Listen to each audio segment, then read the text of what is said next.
Justice, qualities that I think will and should translate immediately to a judgeship.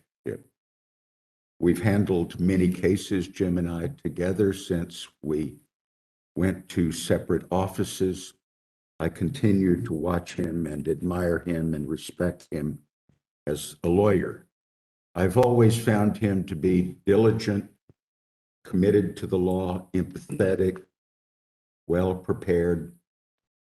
He's also, and I think these words are important, he's humble and he's very wise. His instincts are sound and his judgments are very good. Our courts will be a better place if he becomes a judge. Jim has tried, I know, approximately 20 murder cases and has handled a wealth of civil employment and other criminal cases as well. He has a wealth of academic and practical experience. This isn't letting go of a big secret, but whenever I practice or appear before a judge I do not know, I poll my colleagues, what is she like? What is he like? Most of the time, because of the work of people like you, the reports are very good.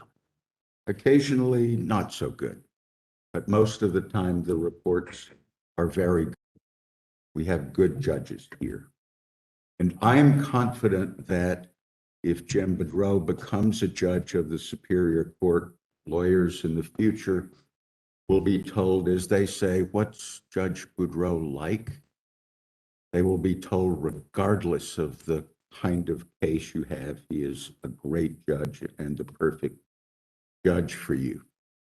He will listen with an open mind. He's not biased. He's not prejudiced. He's polite. He's fair. And he will always, always do exactly what he thinks is the right thing to do. I recommend him without hesitation and in the strongest words that I can summon for you this morning. Thank you. Thank you. Thank you. Can I? Yes, Mr. Paulbaum. Ian Paulbaum. You have, I'm sorry. Not a question. Just good to see you. Nice to see you. Glad you're here. I'm going to tell Barry I saw you. Okay, please do. And I haven't seen him in a decade. don't retire. I'm not Keep planning on it anytime soon. No, thank you. Thank you. I just want to ask you a question. Oh, I'm sorry. That's okay. I wanted to ask you, you've known him for 35 years. And Right. so you have seen him in court Many as a times. district attorney. All right, and there's so many cases you could talk about, but is one that's outstanding to you that really he impressed you so much? Well, I don't think I could point to one case because he always impresses me. Jim is always well prepared. He's honest. He's honorable. Judges like him. Juries like him.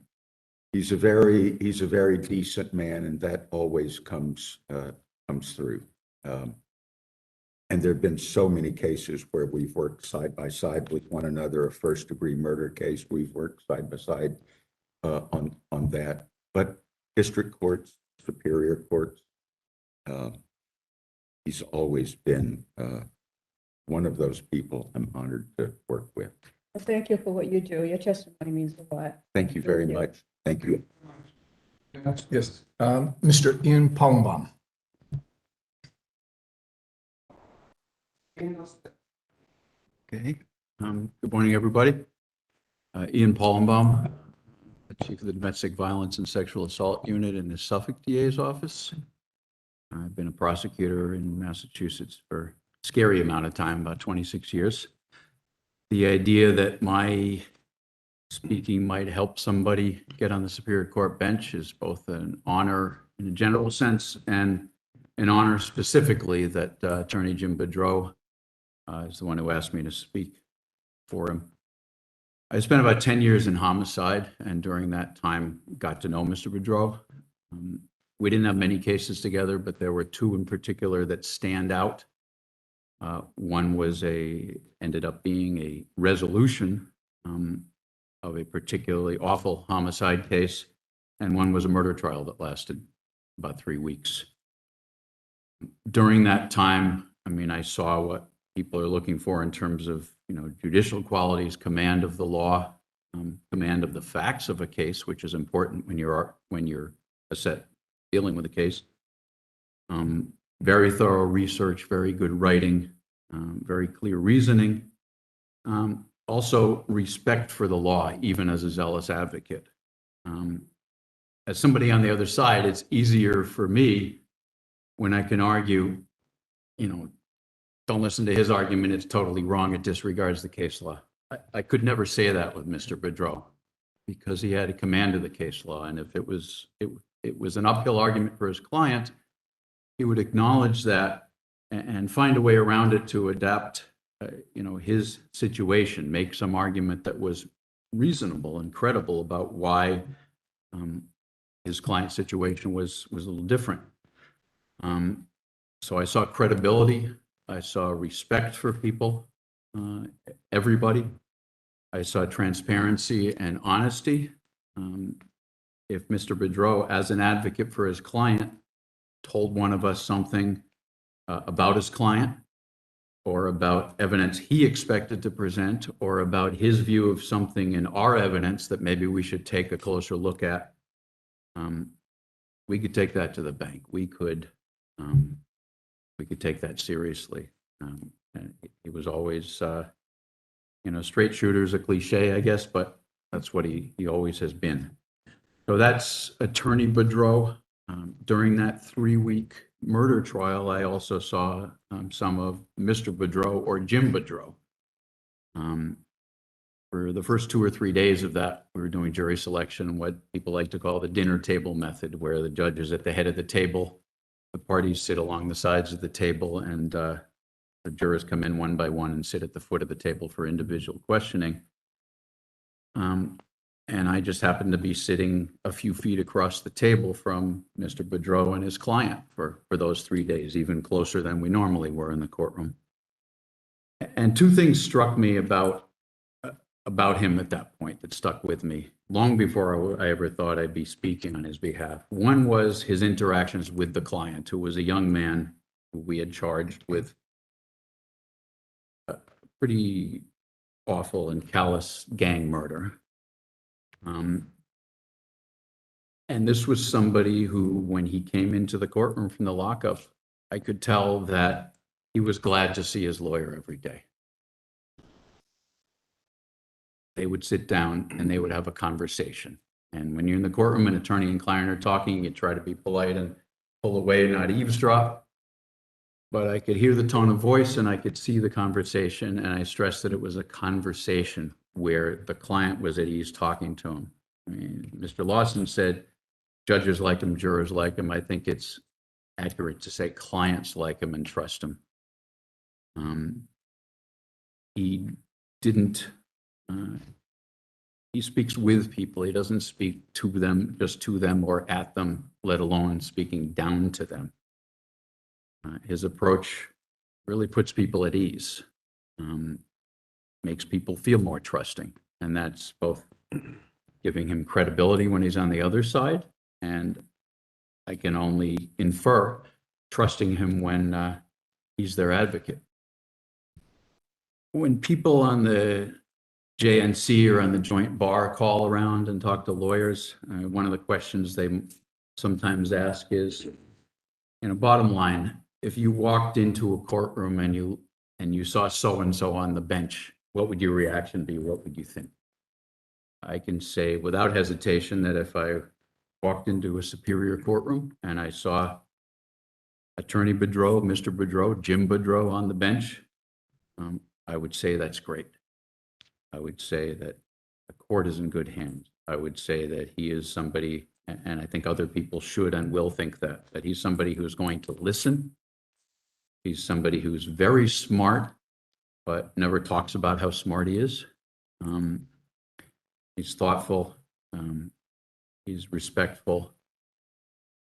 He's interested in people, not just issues. Going back to the dinner table jury selection, the other thing I noticed is when these individual jurors came in, of course, he asked the right strategic questions. You know, what's this juror's views on crime and gangs and other issues in the case?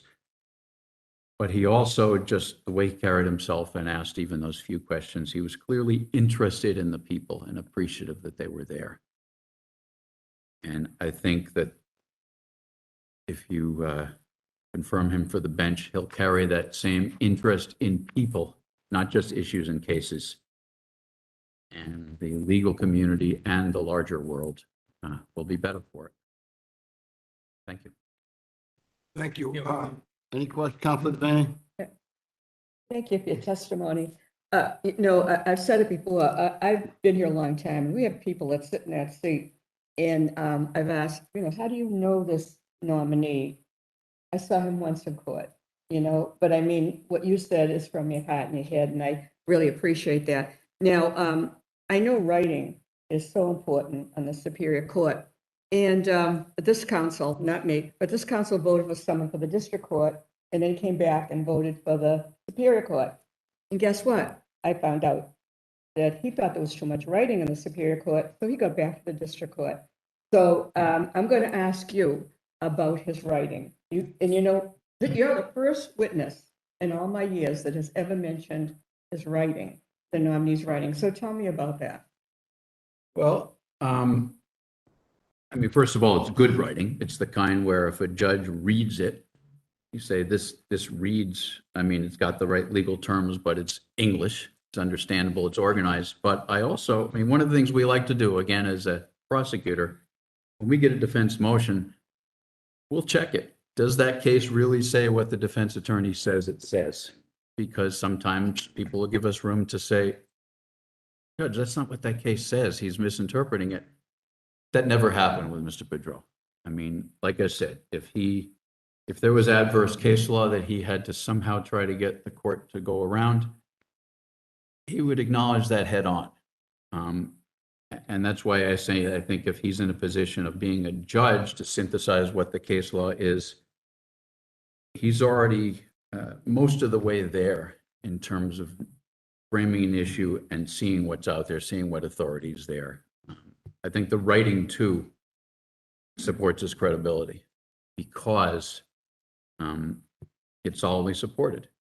He stated the facts of the case accurately. He stated the law that was out there accurately. Made it more challenging. I think it made me a better lawyer to have to respond to these things. And I hope that helps. Oh, thank you very much. Your testimony means a lot. Thank you. Thank you. Thank you very much. Councilor, quick question. Who was that judge you were referring to about? Pardon me? Who was that judge who was district court? Wasn't it Curran? Well, I can I just. believe it was. But the interesting. Excuse me. I can just tell you about Dennis Curran. He is a brilliant, or he was a brilliant jurist. Graduated from Boston Latin School, top of his class, one of the finest schools in the country. He then went to the University of Pennsylvania, Ivy League school, again, one of the top schools in the country. And then after that, he went to, again, one of the finest law schools in the country, I believe, the University of Virginia Law School. He's a brilliant individual. And when it comes to writing, he was about as smart as they can come. Did you want to say something, Counselor? I just have to add to that. I appeared in front of him hundreds of times. He was a phenomenal judge. Phenomenal judge. I guess this is I don't about think I testimony, isn't it? Excuse me. I don't think I ever met anybody with more compassion. And he was a brilliant judge. Thank you very much. Thank you very much. Thank you. Thank you, sir. You want to introduce, I think, you should Yeah. find a witness. The Honorable Michael Doolan. Judge Doolan's almost there. Almost. When you said brilliant, it stopped at that. Yeah. I'm working on it, though. I'm working on it. Good So, morning. Good morning, everyone. I'm Michael Doolan. It was my pleasure to be in front of you 2 years ago, and it's my pleasure to be in front of you again today. I'm very honored to be here and to talk about my friend Jim Budreau. So I met him about 20 years ago. I haven't known him as long as Mr. Lawson has, but I've known him for about 20 years. And his reputation preceded him. His reputation in the legal community was that of a very brilliant trial attorney. But as I got to know him better over the last 20 years, I've come to find out that there's a lot more to him than that. I've co-counseled cases with him in the federal court and also some very serious cases in the state court. And one of the ones that stands out in kind of in response to what you had asked earlier, Counselor, was the case that we had over in Middlesex County. It was a homicide. It was 3 juveniles. And it was a case that we resolved short of trial. And I certainly give a lot of credit to the Middlesex DA's office for their efforts in that. But I give a lot of the credit in that case to Jim, his empathy for our clients, not just his own, but mine as well. And then a third young man was tremendous, but also his knowledge of the law. And I learned a lot from him on that case, a lot about the development of the juvenile brain and the things that have become so much in the forefront over the last 20 years in the criminal system. And not only is Jim a fine criminal attorney, he's also a very good civil lawyer as well. I've had the opportunity to refer him cases over the years of a civil nature, cases that might have had both a civil component and a criminal component as well.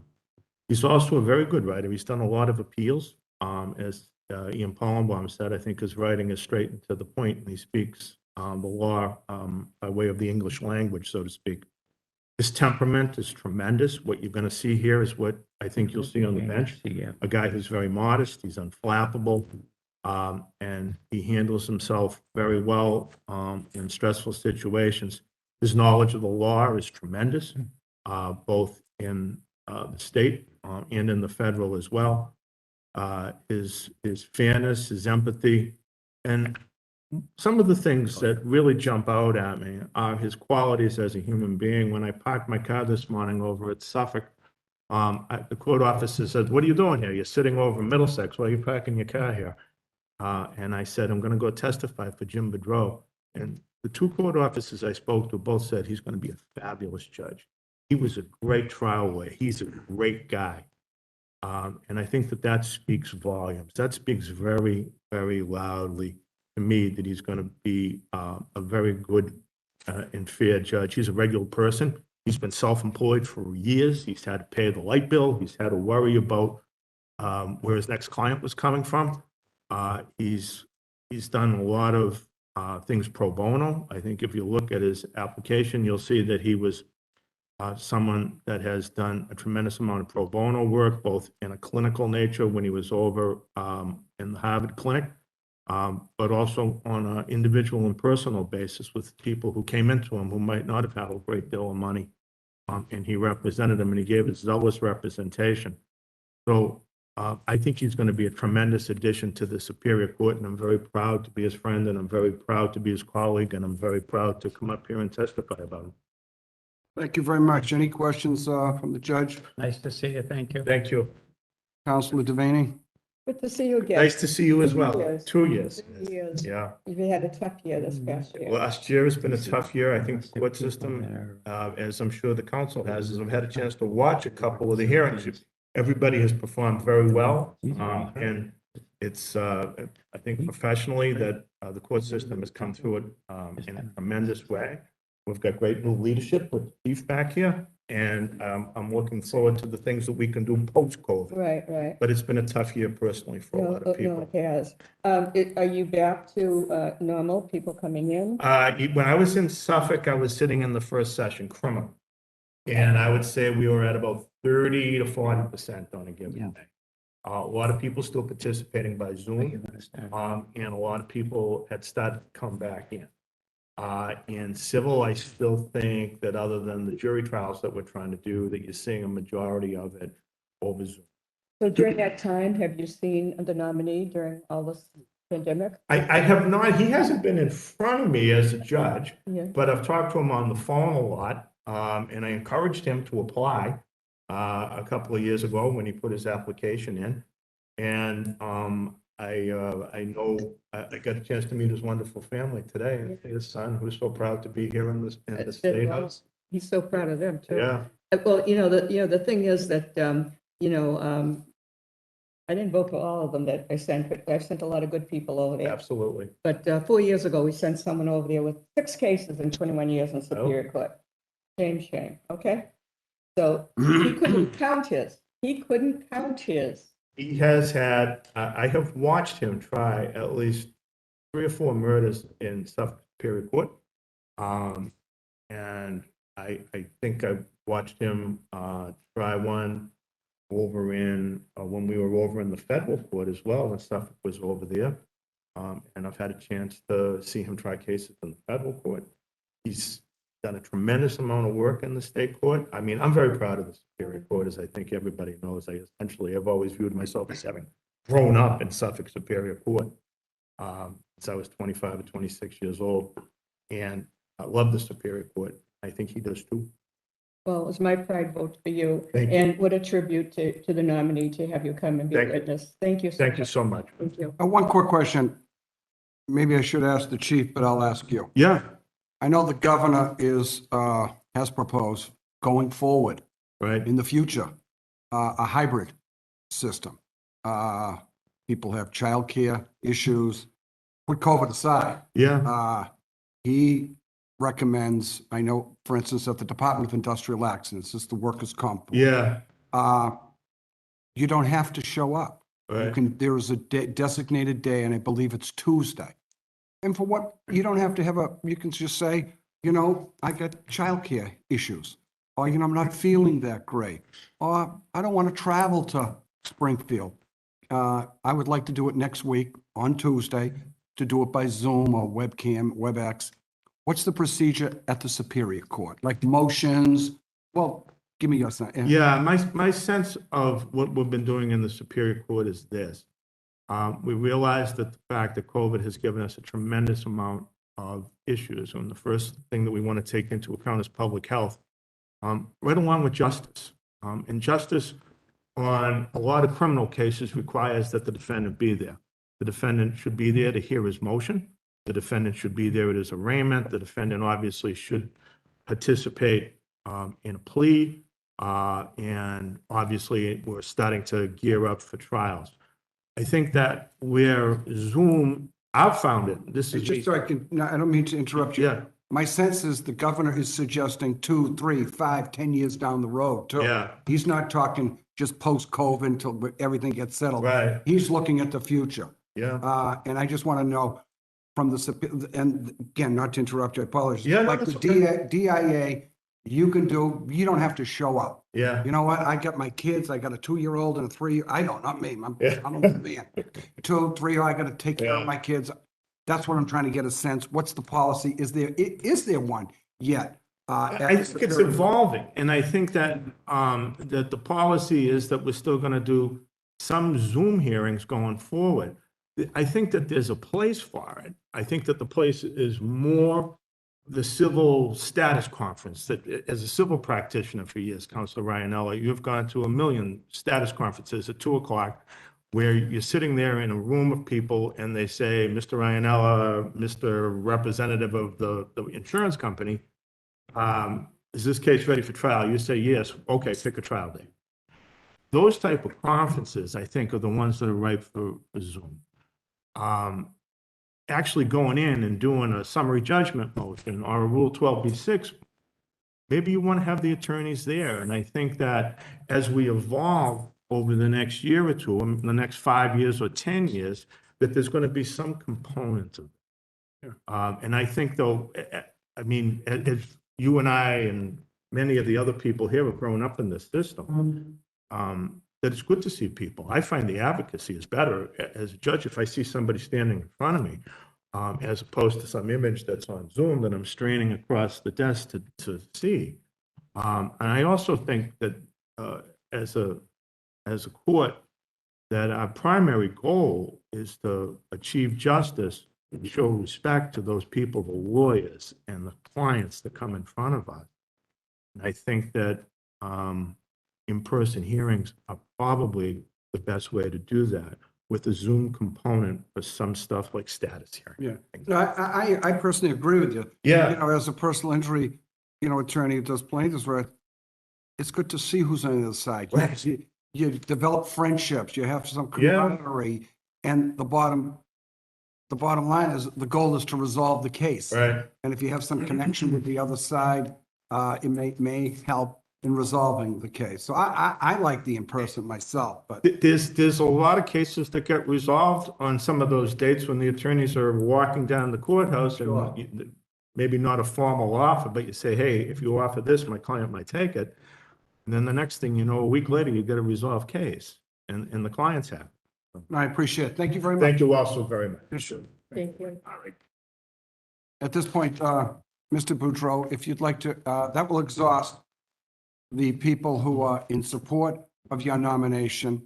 Is there anyone here in opposition to the nomination of Mr. Budreau? There being no one in opposition, before we hear your presentation, I know you have family, friends, colleagues to be. If you'd like to introduce them, this would be the appropriate time. We've already met my witnesses, and Chief Rieger, who was here. My wife, Donna Griffith, seated over there with my son, Ethan Budreau. And Ethan is a huge basketball player. He's always been compared to Steph Curry in his own mind. And, Wow. What's the status of the championship between Phoenix and Milwaukee? That's over, isn't it? Milwaukee won. All right, that's good. he had to read about it in the paper this morning, but it was a little late last night. He's on it. Good to see you folks. I haven't met you before, but you're my neighbor. I live on Pond Street. Oh, but JP, I've lived there my whole life. I love JP. I went to the Manning School, right? That's where we all vote. So good to see you. Nice to meet you. At this point, Mr. Budreau, if you'd like to make a brief presentation as to why you think you'd be a good addition to the Superior Court. Thank you, Council Lionel. I appreciate it. I introduced my family. Councilors, I want to thank each and every one of you for coming today, and for most, if not all of you, having spoken to me in advance, or at least to some of my colleagues. I really appreciate that.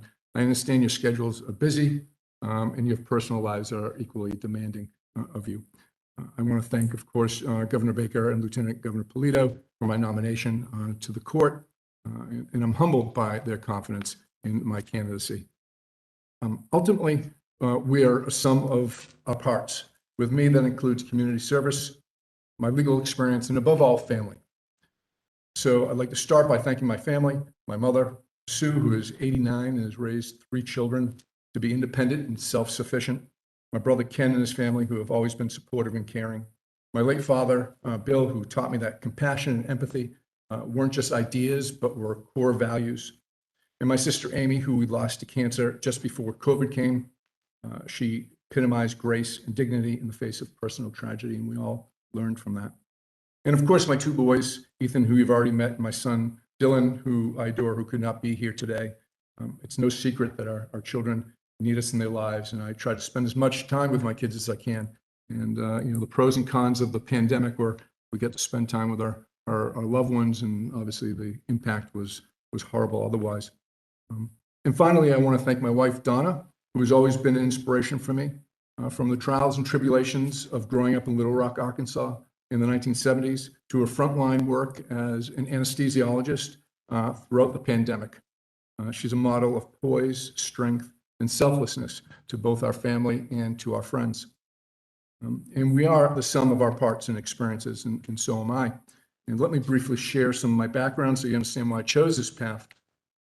Now, I don't want to bore you with my history, but I grew up in Winthrop, which is right next to the airport, as we all know. And when I was a kid, we had Deer Island Prison, the House of Corrections, and which was later replaced by the sewage plant of the same name. we were always protesting, circulating petitions about noise and water and bacteria counts and et cetera. So it was a very political town. And I was always involved in community politics. In the early 1980s, I went to UMass Amherst and received my degree. I paid my own way through college and did the same through Northeastern University Law School, as my family had moderate means. And while at Northeastern, I worked at co-opt for a large firm at one point, the Civil Rights Division of the Attorney General's office, and then for a judge. And all these experiences have helped my views both as a lawyer and as a person. Immediately after law school, I clerked for the Superior Court, and the very court that I'm obviously nominated for a judgeship. And I quickly found a mentor in the name of Judge Harold Flannery. I don't know if any of you knew Judge Flannery, but I worked with him for almost a year. And before becoming a judge, he served as an assistant U.S. attorney. He was part of a team who went into the Deep South to enforce the Voter Rights Act, which was obviously a big issue at that time, as it is today. Given our shared interest in the civil rights, we bonded and stayed in touch for many years. While Judge Flannery was a man of principle, he was above all else fair and compassionate. Throughout his time on the bench, he personified judicial grace, integrity, and dignity. He set a thoughtful and welcoming tone in the courtroom where everybody felt heard and included. Although Judge Flannery eventually rose to the appeals court, it was one decision that he made in the Superior Court that exemplified his goal of equal justice and equality in the law. In that decision, he found that gay pride members could not be excluded by organizers of the South Boston Parade. And while the SJC affirmed that decision, many disagreed with it, including the U.S. Supreme Court, which overruled it. Some viewed his decision as courageous, given the context and the time. But Judge Flannery always waved that off. And he said, don't ever confuse courage with doing the right thing. And I think his response was both wise and instructive to all judges. They should always try to do what's right and equitable, regardless of whether it's popular. And while I'm not perfect, I aspire to be that sort of judge. I'll talk a little bit about my experience as a lawyer. You've heard some from my witnesses, and I appreciated their time in coming here. Thank you.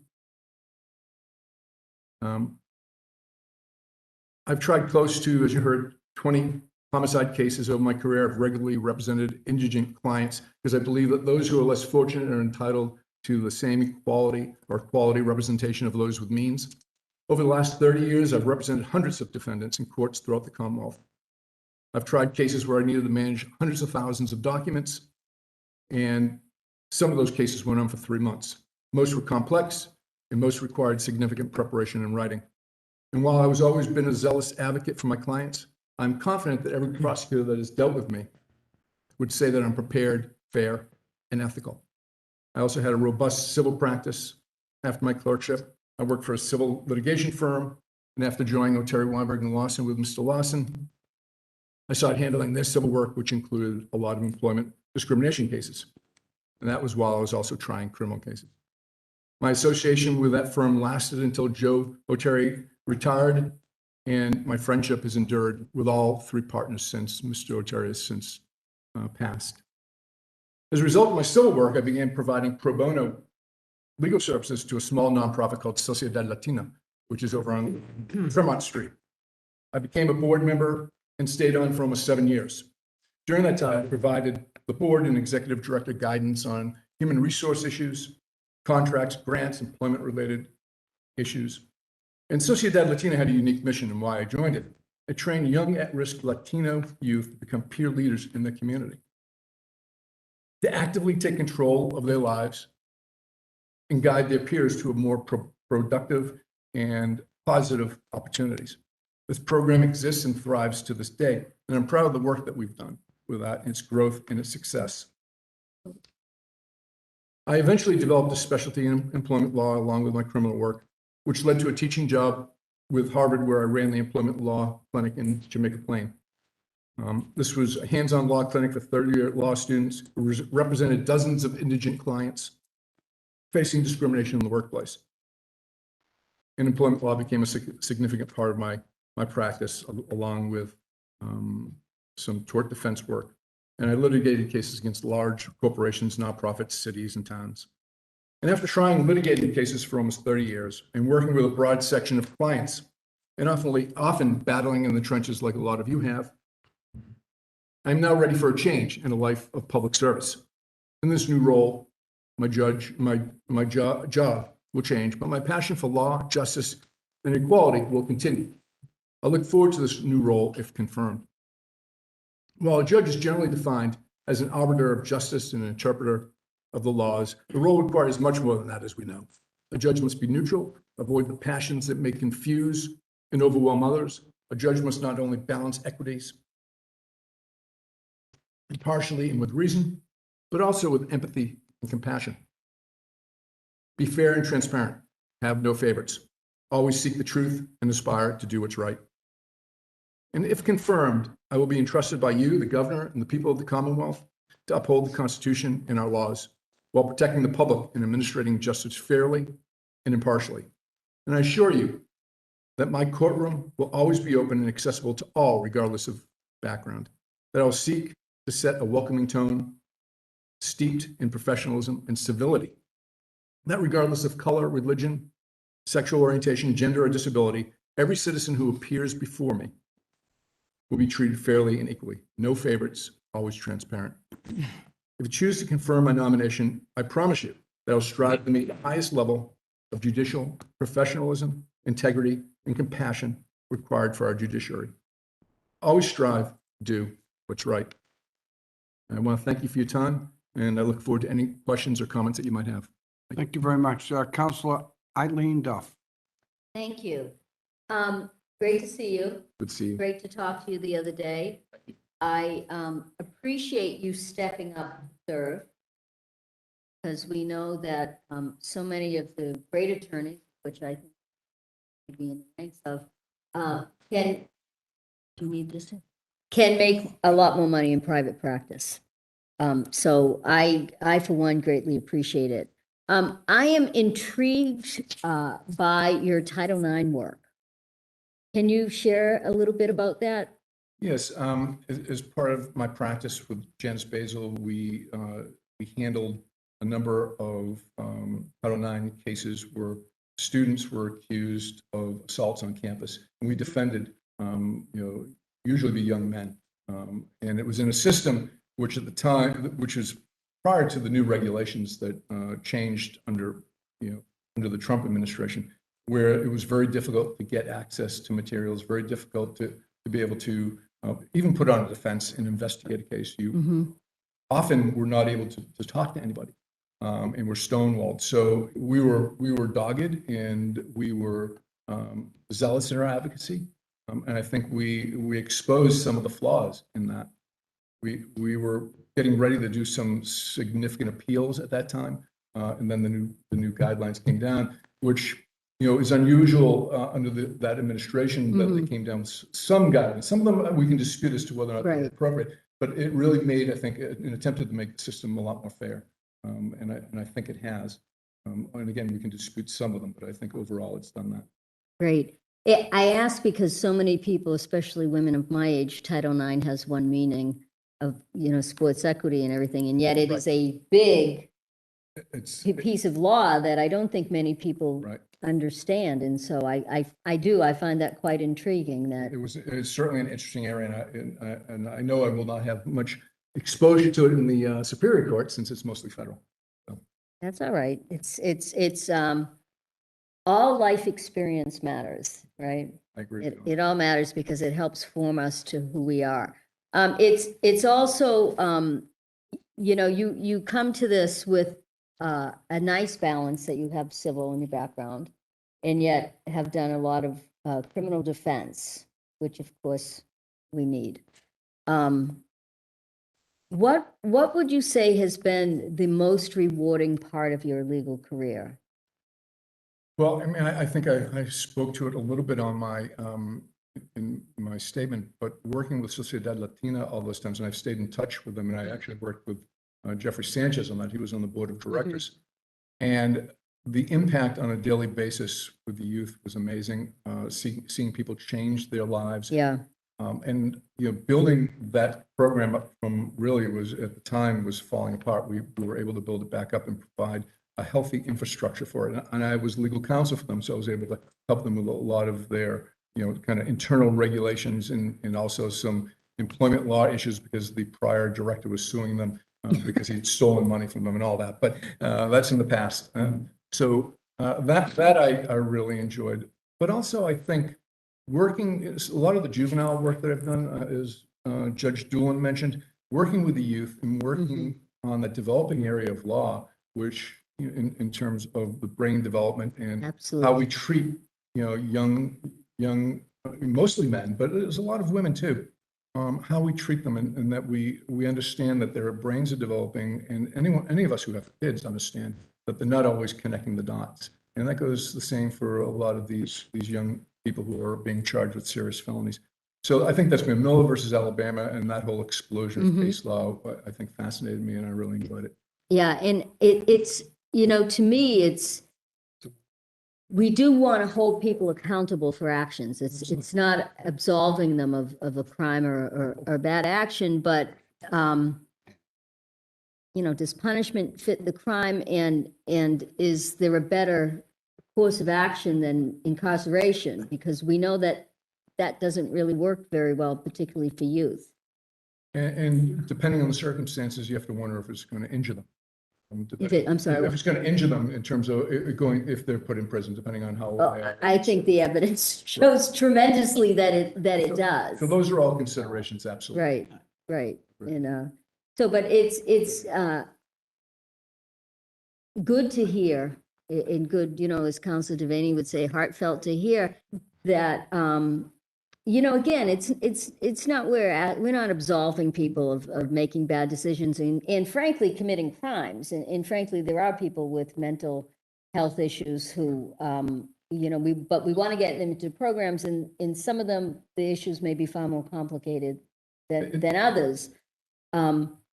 But all the science is showing us, and throughout the world, we're actually a little bit behind with this. I think Councilor DiPaolo is far more an expert on this than I am. But, the greatest natural resource we have in this country is our children. And so whether we punish them or incarcerate them or try to help them become better people really says it's not about them. It's really about us. But anyway, I think you have a tremendous, resume, but also life work experience. I actually got quite a few calls about you from people who've opposed you in court, which I don't typically get those calls because I'm not an attorney. So that speaks volumes about who you are, that they reached out to me to say that this guy, really would be a great asset to the system. So I hope you're as good as you look on paper. And these people say you are, we have to, go with our gut too, but thank you for applying. I think you'll be a fine addition if the council so chooses to put you forward. Thank you, Mr. Chair. Thank you very much. Councilor Terrence Kennedy. Thank you, Mr. Chair. Before I start, I want to congratulate the chief on her appointment. She was doing a great job on the line. I appeared in front of her a few times. Very intelligent, very well balanced. I was concerned when she accepted the job that she might have lost her mind, but not sure why she would want it. Yeah. Use it still. Yeah. But I want to start by saying I received a lot of calls from a lot of people that know you. I actually got a text a few minutes ago from Michael Royton saying you were an A+. Marty Weinberg called me. It's a very long list of very prominent lawyers that called me about you, many of whom I've known for decades and decades, and this for 38 years. I do have a couple of questions. Sure. Okay. And I'm going to follow up on some questions that Councilor Ianello asked earlier about technology and Zoom and all of that. One of the things that I have found, and I agree with what the judge said about the camaraderie that develops, that we develop as we practice law and interact with people like Ian over the years, and different DAs, many of whom turn into defense lawyers later on. And there's a certain camaraderie that develops over the years, and I think that's going to be lost a little bit with the technology for young lawyers. I've been doing it and, you know, Council Juvenile and I have developed relationships over the years. I think that's a loss, but I also think there's a tremendous benefit to it. When I'm sitting in my office and I have 3 pre-trials down in Plymouth District Court that I would be down for, would get back to my office at 2 o'clock in the afternoon as opposed to being done with that by 9:20. That means that I can now get ready for the hearing I have tomorrow before Judge Budreau. So he won't be mad at me that I need to continue it. So there's a big benefit to that with respect to that part of it, not just for civil, but for criminal as well. Do you think it's necessary that a defendant be in court for every single appearance? For every appearance, it would depend on who the defendant is, but my reaction is no. Because I think, especially in the district courts, you know, people, I get it, some of the crimes, people that you'd be looking at would be facing more serious charges. You might want to keep a closer eye on what's going on, and the stakes are higher. But, you know, you got somebody who's working, who might have a union job, might have a whatever job, and they have to keep showing up at every pretrial, at every non-event day, should we say. Obviously, if it's something eventful, they have to be there. If it's a motion to suppress, the Supreme Judicial Court's spoken on that. It's up to the defendant, that's basically. So, but non-event days where it's just the lawyers, even in criminal cases, dealing with whatever issues there are, do you think it's necessary for a defendant? You know, it's funny that you say that, because I was thinking the other day in federal court, they never require defendants to come in unless it's a hearing, an evidentiary hearing, or something, a trial. You know, trial. You're picking a trial. So my experience has been that that's been helpful, and it's. I do think there's a burden on some of these defendants to make it to court. I know a lot of defendants who don't have cars, who don't have access to transportation. It can be difficult. It interrupts their days and their work schedule. So I think those are really good points, and I certainly would consider that moving forward and have those conversations with Chief Brigger. What about lawyers? Do you think it's necessary if I have a pretrial conference in Suffolk Superior Court in front of Judge Dooling? Is there any reason that I can't do that from my desk on Zoom? I personally have no issue with that. I do think, as you stated, there is a pro and con to it. The pro being efficiencies, the con being relationships. Well, but relationships, I agree with that part of it, and I think there are other ways we can fix that. Absolutely. And I think they're equally important. I think that's what makes our system work, is that lawyers develop relationships. You develop relationships with the other side. You develop relationships with other lawyers that you're working with. You develop relationship with court personnel and judges. You know, they get to know you a little bit better. But just in terms of you know, busy lawyers trying to get a lot of work done, why do we have to spend a half a day sitting around Suffolk Superior Court listening to Mike Dooling all day? Well, Mike Dooling tell me how much Jim. There's not stories of that and that over there. Mike Dooling is much funnier than me, but I think your point is well taken, that it's very efficient system, the hybrid model, especially for those types of hearings that you don't have to show up. Okay, so I expect that the Chief Justice of the Superior Court is going to be setting up some committee on technology and how to deal with those type issues. Are you volunteering for that?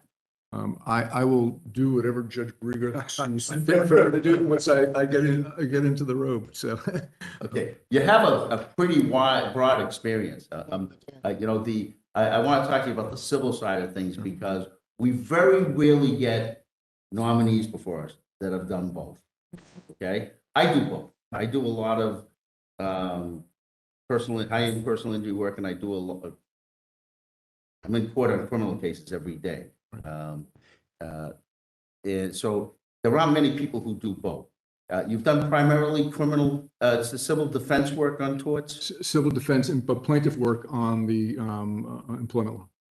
Okay, well, putting that aside for the moment, but in terms of the tort work, primarily getting hired by insurance companies? No, actually by individuals. It's, as Mike said, I usually get referred cases where it's a criminal case, and there's some aspect of it is civil. Yeah, okay. And sometimes it does intersect with insurance companies. Insurance companies would hire me individually. Okay. Have you tried a lot of tort cases? A lot of them don't go No. to trial. I understand that. Very few of them go to trial. The civil cases I've tried are forfeiture cases. I had one that I expect going to trial in a couple of weeks because one of the law firms on the other side's a real pain in the neck. Nothing Right. personal, Joe. Absolutely is. But have you tried any at all? I've tried civil forfeiture cases, but I haven't tried any tort cases. No. I've Okay. come close. Civil forfeiture cases, that was when you were in the, That was in federal court. Okay. And those would be extensions of criminal cases where they'd have forfeiture of property or okay, so you're defending, defending, Okay. yeah, the defendant. fighting the U.S. Attorney's Fighting the Office on big- the forfeiture? Correct. Okay. Well, I think that's good. I think that's great that you have both, because a lot of judges get on the bench that are done primarily criminal, and they're immediately put in a civil session for the next couple of years, and they start out by saying, what am I supposed to do here, you know? Right. And I think it's good that you've done both. There's been a lot going on, you may have heard about it, and there were folks that work in the court that I consider heroes in the court that, you know, basically a part of the foundation of what we do. They're people I have a lot of respect for. That's court office. Oh, absolutely. Okay? They help us with our clients quite a bit. Sometimes we'll have a difficult client and they'll calm them down when they're in the cell and things like I have that, that experience. in a very gentle way. There's been a lot of noise made lately, and there's a lot going on that Council Ferrara raised in terms of what they've been going through at the academy. And do you know what has astounded me about that? And I'm directing this towards the chief, because I think she has to look at this, and I think the court has to look at it. As I've been going back to court, like yourself, over the last couple of months, and this has been an issue, I haven't walked into a single courtroom where a court officer, I know most of them in the courts I go, haven't come up to me and said something about it, and said how bad it is. It's just astounding. Every single court I go into, somebody approaches me and says, Terry, you know, we've been watching what's going on with that. Can you tell me what's going on? And they have some really, really bad horror stories that they tell me. Both not in terms of just what happened at the academy, but in terms of some of the stuff that's going on in their employment situation. Something you'd understand, having done some employment law. I'm just pointing that out. That was more directed at the chief than it was you, because I think something has to get done, and it's not my battle. But when it was raised, I cannot tell you, it happened to me this morning. Every single court I go into, somebody grabs me, some court officer grabs me, and they're glad that some attention is being drawn to what's going on there. It's a problem. Okay, now,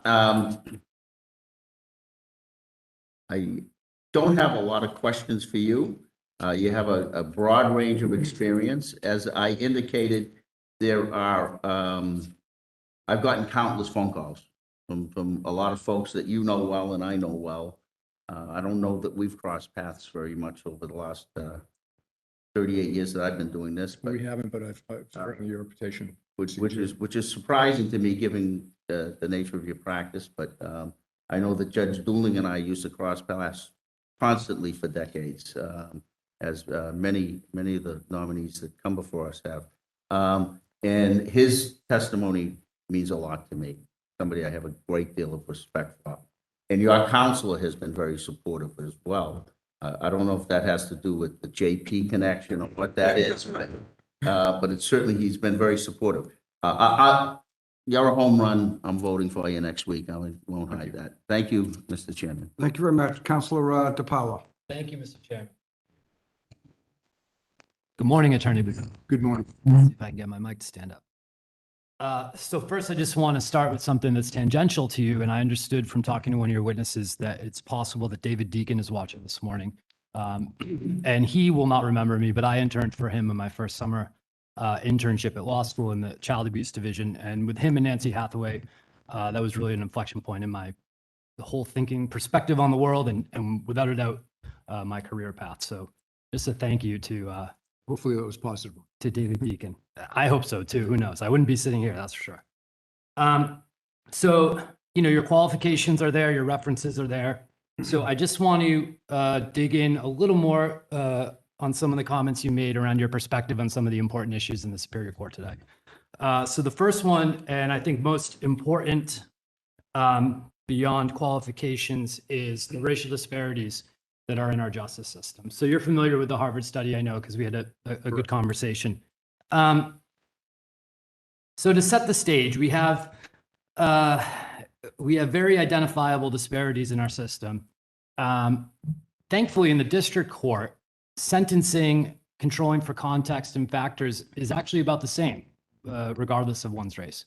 However, when you jump to the Superior Court, and by the way, and that may be true, but it conceals the fact that Black and Latinos are far more likely to be arrested in the first place, right? So the example I always give to context to you would be the kids at Northeastern who were smoking pot and the kids less than a half mile away in Roxbury, and who's more likely to end up in our system.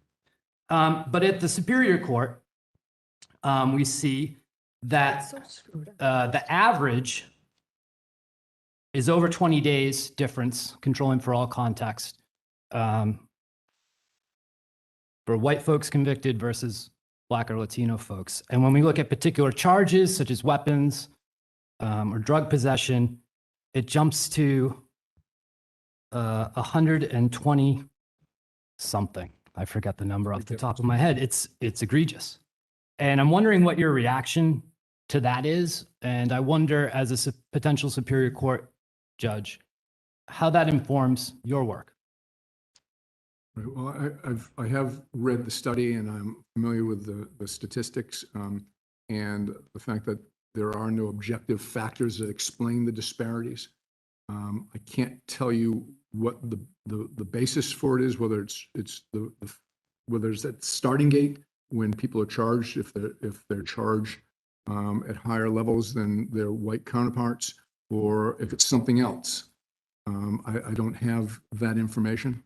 I'm certainly sensitive to it and aware, and whether it's implicit bias that's brought to the table by some in the judiciary, or whether again it's at the DA's level, or if there's something in the statistics that we need to be able to weed out a little better. I'm not sure, but certainly I am aware of it and will continue to be sensitive to it while I'm on the bench. I get, what particularly concerns me, and I think we discussed this, is in the first place, twice as likely to end up in Superior than district for when there's concurrent jurisdiction, which of course, as you know, opens the defendant up to potentially longer sentences, right? Just by virtue of being there.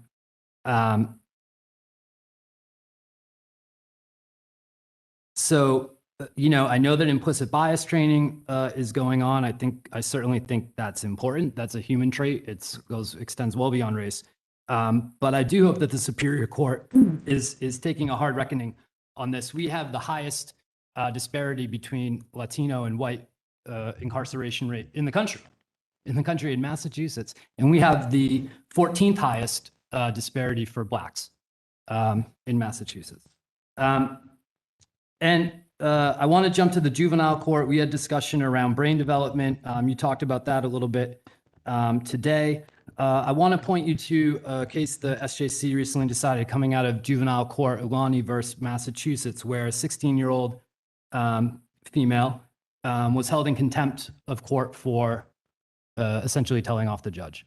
And I wonder, your understanding of brain development, how would that inform your reaction to that? I realize you won't be in juvenile court. And secondly, what would be your standard for contempt? How thick is your skin? Well, my skin is pretty thick, and I think I would take I would put it in context of who it is, as you said, the youthfulness, the age, whether or not there may be some semblance of mental health issues involved. It would take a lot to push me over the edge with somebody. It would have to be something that's willful, flaunting of the rules in a way that is, that's irreparable. But again, putting it into context, there are many factors that would mitigate against contempt. In terms of that particular case and a 16-year-old, I'm not familiar as much with the factual details of it, so I can't tell you how I would react to that. But I can say that youthfulness is an important factor to consider in that, because as you and I discussed, and we've discussed this morning, brain development is a huge factor in how how juveniles respond to situations, and we shouldn't treat them as adults. However, there are certain circumstances where there are juveniles who have developed in a more mature way, and we have to flesh that out also. So it depends on the circumstance. Okay. And so when those circumstances come before you of a 19 or 20-year-old, and the SJC in their decisions have acknowledged research saying 22 years old as a cutoff. Research I'm familiar with in my studies suggests that it's longer, especially for men, and also especially for people who've experienced childhood trauma, which evidence suggests exacerbates, or I should say delays, quote unquote normal development even further, up to 5 years. And so when a 19 or 20-year-old is before you, you know about brain development, you know the preponderance of mental health concerns that folks who are entering our justice system have. I wonder, in your discretion, as you were just speaking, where does it lie? Could you get a little deeper into like why that's different than a 35 or a 40-year-old? Do you look at them differently, or do you look at them the same? Well, I think it's on a spectrum in terms of development. And certainly a 19, 20, 21-year-old, you're going to view differently, depending on the circumstances. You're going to view differently than an older person who has life experiences, who has, again, their neurological systems are better developed. So drawing the line right now, the legal line is at 18 years old. But in terms of my discretion, I certainly can consider people who are youngsters or juveniles, adults who are 18, 19, 20 years old in the brain development issues. But I would suggest that the probation department, I would use the probation department to look into some of that background to get a sense of who they really are, maybe do some testing or ask for some testing. Because science is important, and I think that can help, whether it be psychological evaluations or even neurological evaluations. I'm hoping that the lawyers who come before me will be encouraged to present that sort of material to me so that I can make those decisions properly. I'm happy to hear you say that.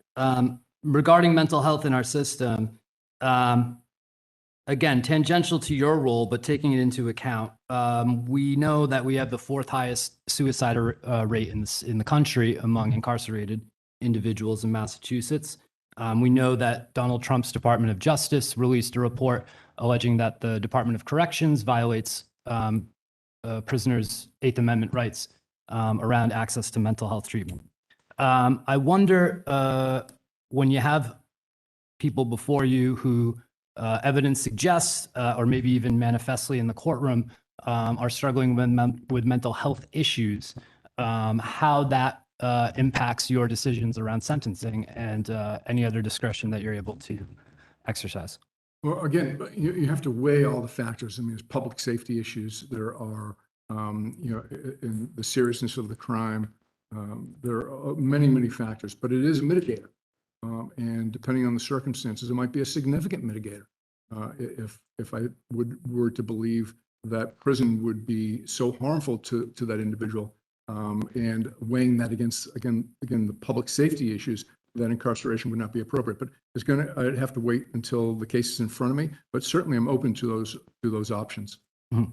And I feel really good about your nomination. We had a great conversation before this. I just want to read one of your responses from the application because it kind of sums up why I feel you're going to be a great Superior Court judge. You were asked to characterize your views on how discretion ought to be exercised. You wrote, I believe a judge has the obligation to balance the nature of the offense, the defendant's role and culpability in the offense, the impact on the victim, and any applicable aggravating factors against the defendant's personal history, mitigating factors, including but not limited to mental health, drug dependency, as well as rehabilitation efforts, et cetera. I really am impressed with your experience, and I think your perspective is what we need on the Superior Court. So I intend to vote favorably on your nomination. Thank you. Thank you very much, Counselor. Next, we'll hear from Counselor Joseph Ferrara. Thank you, Mr. Chairman. Thank you, sir. It seems to me like you've lived like 4 complete lives with your experience. I don't know how you fit it all in, but you have a remarkable resume. That's, not always seen by us with all the criminal and civil experience combined. You and I had some good conversations, and I appreciate the time you took. I appreciate the pro bono work you've done. I appreciate the great things you've done in your life, and I respect the fact that a man of your young age would want to go on the bench when he doesn't need great judges on the bench, as opposed to going sailing off into the sunset. And you and I spoke a lot, and I was intrigued with your breadth of experience in employment law and civil rights law and torts law and the things you've done in not only state but federal court. And that brought to my mind the thing that Councilor Kennedy talked about, and which has been near and dear to my heart, about the Court Officer Academy and what's been going on there and the tragedy. And let me start by saying I have great respect for the trial court. I've been able to say yes to almost half of all judges on the trial court, and I think we've done a great job. And I have great respect for the SJC. And I just think this is a bad mark on the court, the way it's been going on. I was a police officer for 30 years. I was chief for 9. I was the president of 95 cities and towns, an organization of 95 cities and towns. I was on the executive board of the Massachusetts Chiefs of Police. I've been involved with the Mass Police Association, New England Police Association. I've been to the academies run by the state police. I don't understand what's going on with the academy for the last 5 years. And I know it's difficult for people to come forward. Most of these people that are discharged or assaulted or hazed don't have the means, and they're lucky to have jobs. A lot of them are now what you call associate court officers, the blue shirts. So they get thrown out of the academy and they're able to keep their job, making a small wage. But since I brought this to the attention of this council and to other people, my phone has been blowing up. Like, I don't go to court as often as Councilor Kennedy, but every time I do, people are grabbing me saying, "Oh my God, I have a story." Not one person has said that nothing's going on. No one's on the side of the bad guys. And when I was a police chief, you know what I learned? You know what good cops want? Good cops. They want the bad ones weeded out. They really do. The other thing I learned is, as a police chief or as anyone in a position of power, there are 3 questions you're going to be asked someday. What did you know? When did you know it? And what did you do about it? And I think that's going to be asked to a lot of people going forward. When I went to the Azores and I taught some law over there some years ago, I was amazed that the difference in the law. And we went over there and we tried to teach them about restraining orders and how it would work and protect mostly women. And talked about how things work in our society. You have a bad cop or something goes wrong, working under the color of law, 3 things can happen, I think. And I'll ask you if you agree with this. There's an administrative thing where you can be suspended or fired, correct? Mhm. There's a criminal component where you could be charged. And there's a civil process where you could be assessed money damages. It doesn't happen that way in Portugal and doesn't happen that way in other countries, but I'm glad it happens that way here. We have talked in this chamber, I have mentioned names of people who have assaulted people, outright slapped them in the face, and I have witness to prove it. And my understanding is those people are still employed and working today. It's not a decision I can make, but it bothers me. And I'm telling this publicly because a court officer called me yesterday and said they looked at our YouTube video from last week and we had 500 hits on it. I don't even know how to do that. I don't know what it means, but I can tell you this.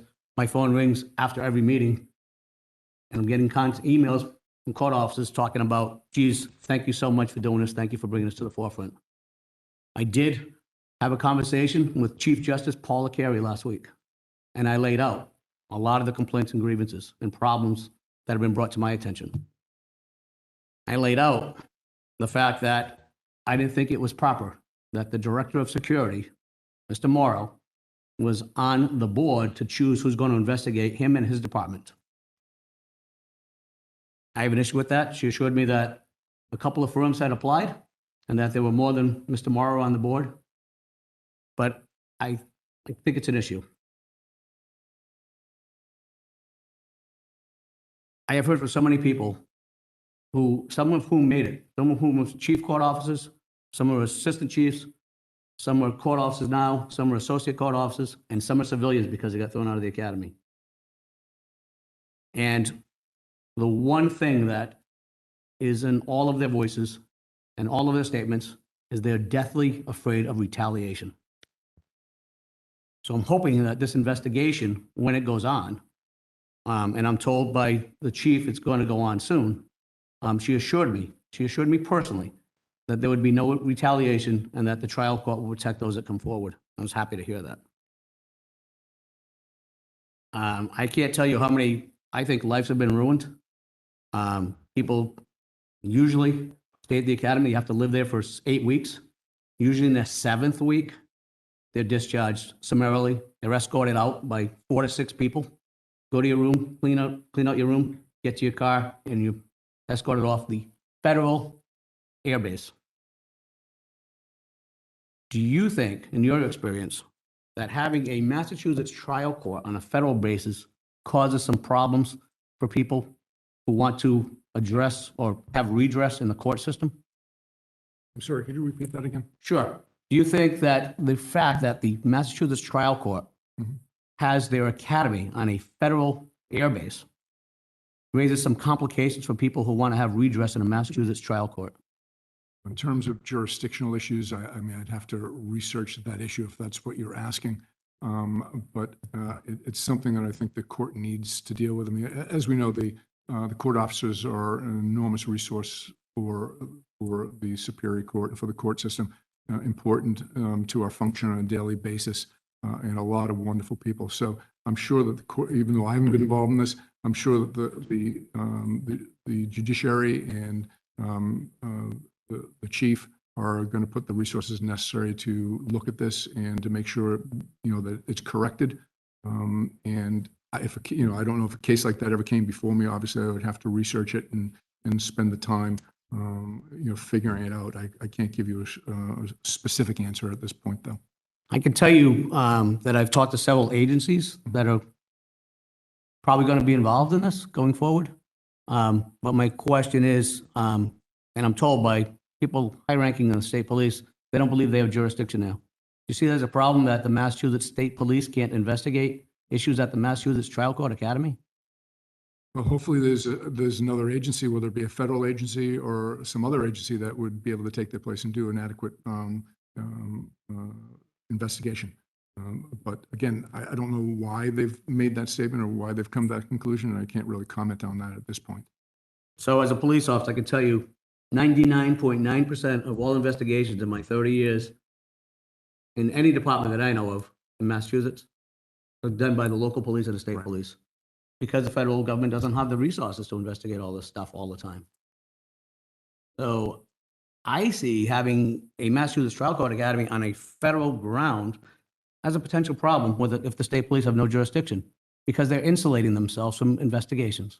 That's what they're doing. That will have to be looked at as to whether or not it should be moved. And what about when a high percentage of every class goes for treatment because they burn their retina, because they don't have the right medical care after they're told to open their eyes wider and talk more while they're being sprayed down with pepper spray? How do you obtain those medical records from these people? I think that's a complication. Because it's on a federal property, correct? It seems to.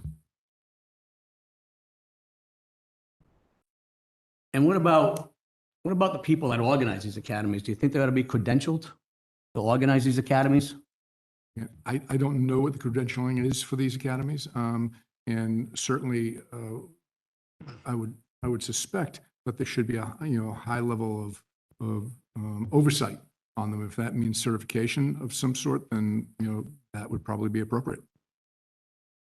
Do you see any utility of telling people, these people that have lived there Monday through Friday, to go to their cars at 4:30 and they're all dressed up because you have to dress up to go home, and then have them crawl across the parking lot for another 2 hours on all fours and doing push-ups and sit-ups and antagonizing them for another 2.5 hours to leave at 7:30 at night, 7:30 at night? Do you see any utility becoming a court officer doing that stuff?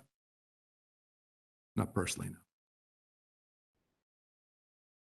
You see any utility in choking people out to almost to the extent of being unconscious? Because that's what a letter I read last week said from a female court officer who's been on the job for 5 years. She was choked out almost unconsciously and was told, you need to know how that feels to be a court officer. I think these allegations are serious and need to be investigated properly. Well, I appreciate your comments. I appreciate all your work. And anyone who's watching, if you want to get in touch with me, I'll put my email out here right now. It's jferreira@lynchlynch.com. I'll give you my cell phone number. It's 508-663-6584. I will point you in the direction of, and you don't have to call me. You can call your state rep, your state senator. You can call the attorney general. You can call the FBI.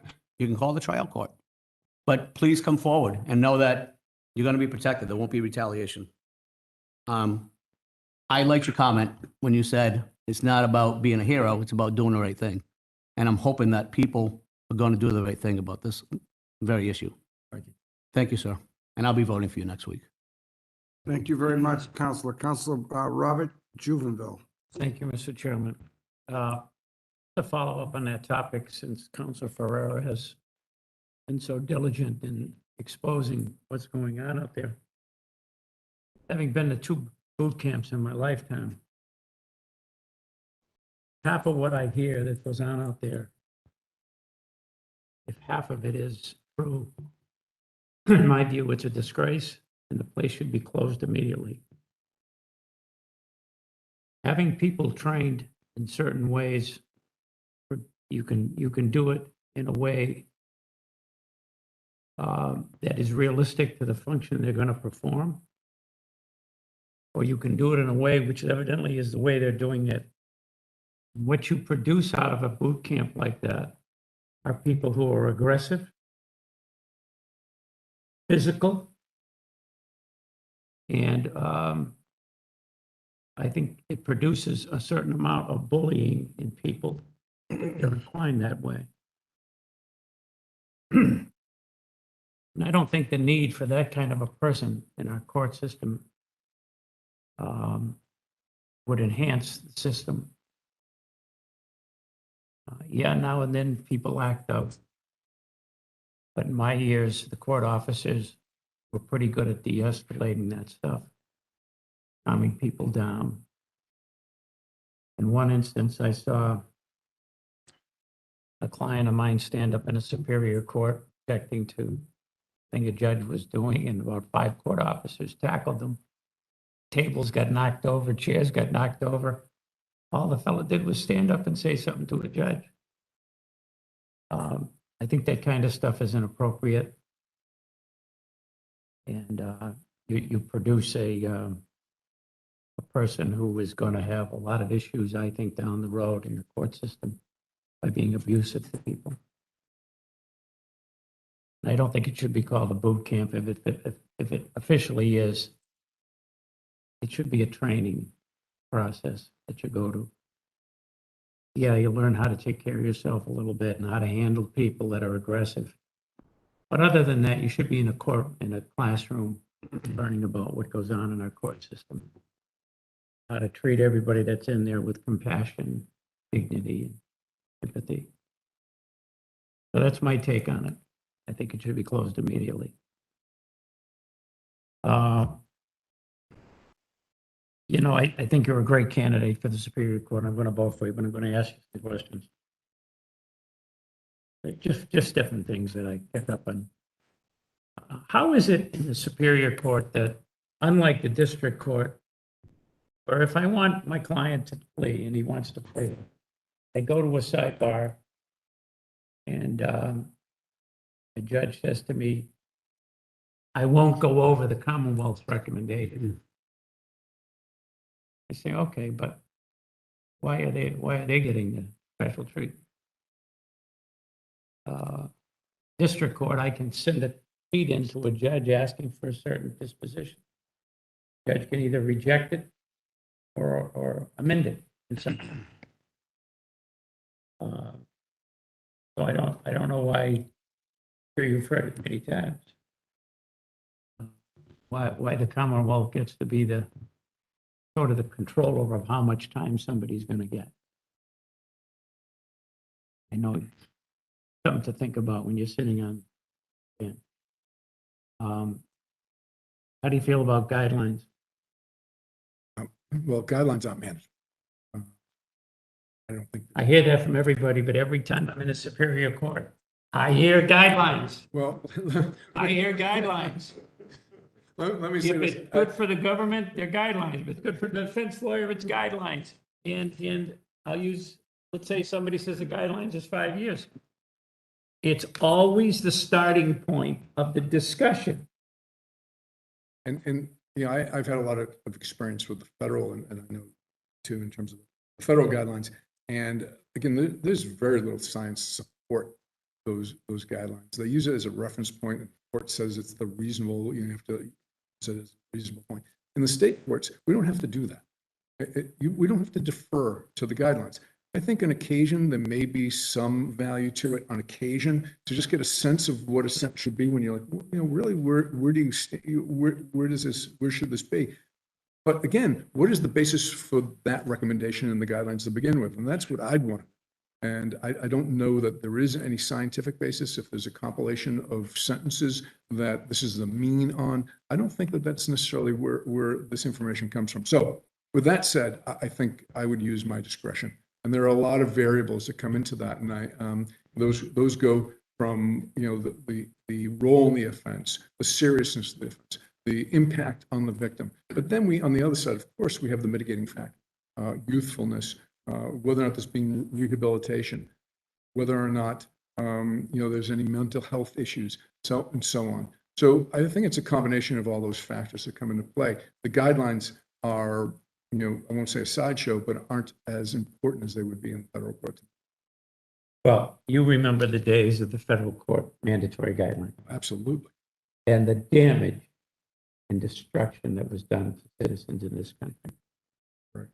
Why anybody would ever think to bring guidelines into our system after what went on down in that building down by the seaport, to me is absolutely amazing. There were devastating years where people would serve 10, 15, 20 years being, you know, half of them kids. And now those same sentences without the guidelines are, you know, quarter, if sometimes probation for the same individual, because now they're able to assess the total package of that person, to assess who they are, as well as the offense. Whereas before, it was just a number you had to give. And, you know, again, the legislature has control over that. I don't have any control over what the legislature does in the future. But I think judicial discretion is critical to fair sentencing in the Commonwealth. Well, what I'm told is, well, we've got to get uniformity in sentence. And that's what these guidelines are supposed to do. But to me, no two people are alike. No two people should get the same sentence. A person in Boston that commits the same crime in Springfield, there may be different factors, a whole lot of different factors. And to say we're going to make a guideline for what somebody should be. First of all, I think it's illegal. Only the legislature can punish a crime in this Commonwealth. But to say that we're going to use this so that there's uniformity in sentencing, well, guess what? We don't need you. We don't need Mike Dooley. After the trial, we just put the guidelines into the computer, spits it out. You go. Why do we need a judge? The guidelines are supposed to be taken into contemplation and used. I don't get that.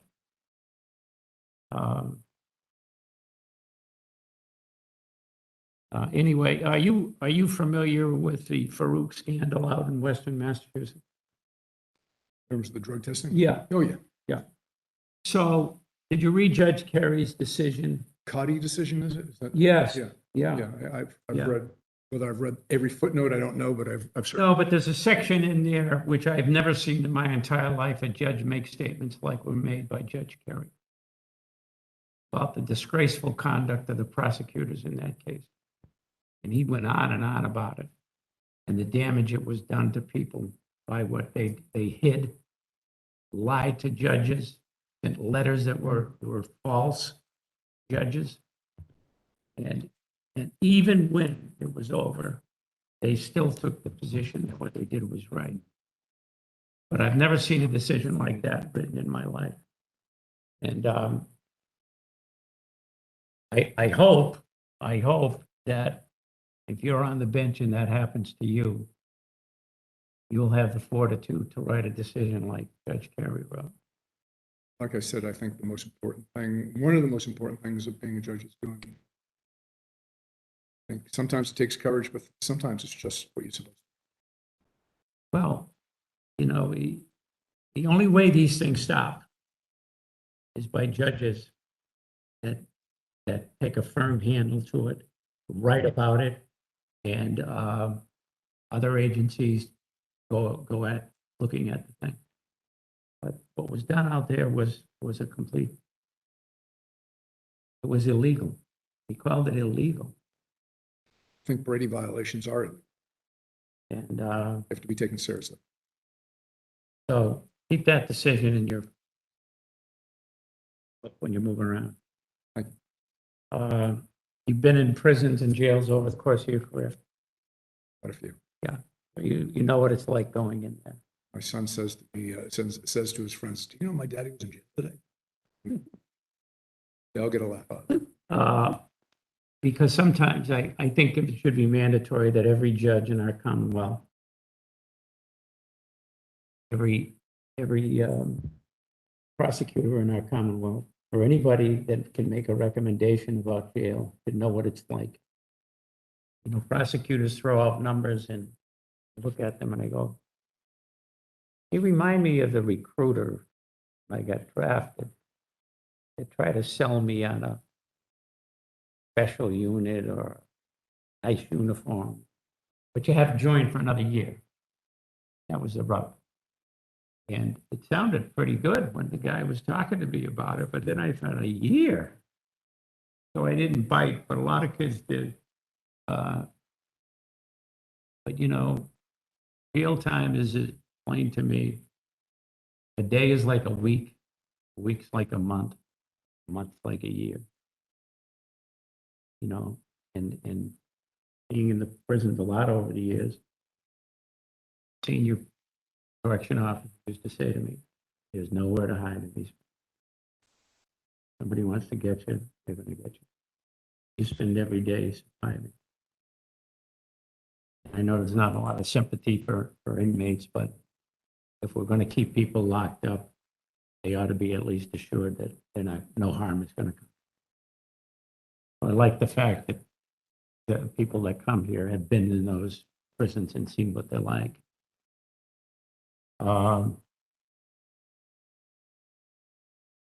So you were asked a little bit about the racism in our court system. Mhm.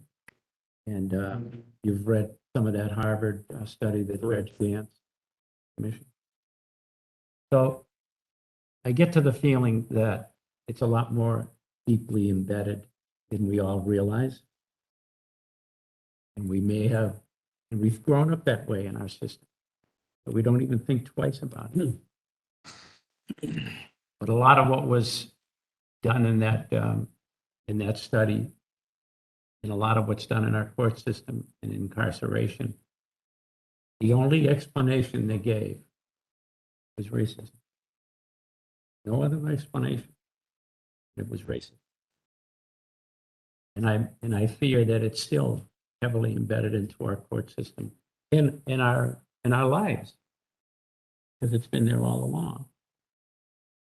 You take looking at somebody's record and sentencing them based on their record.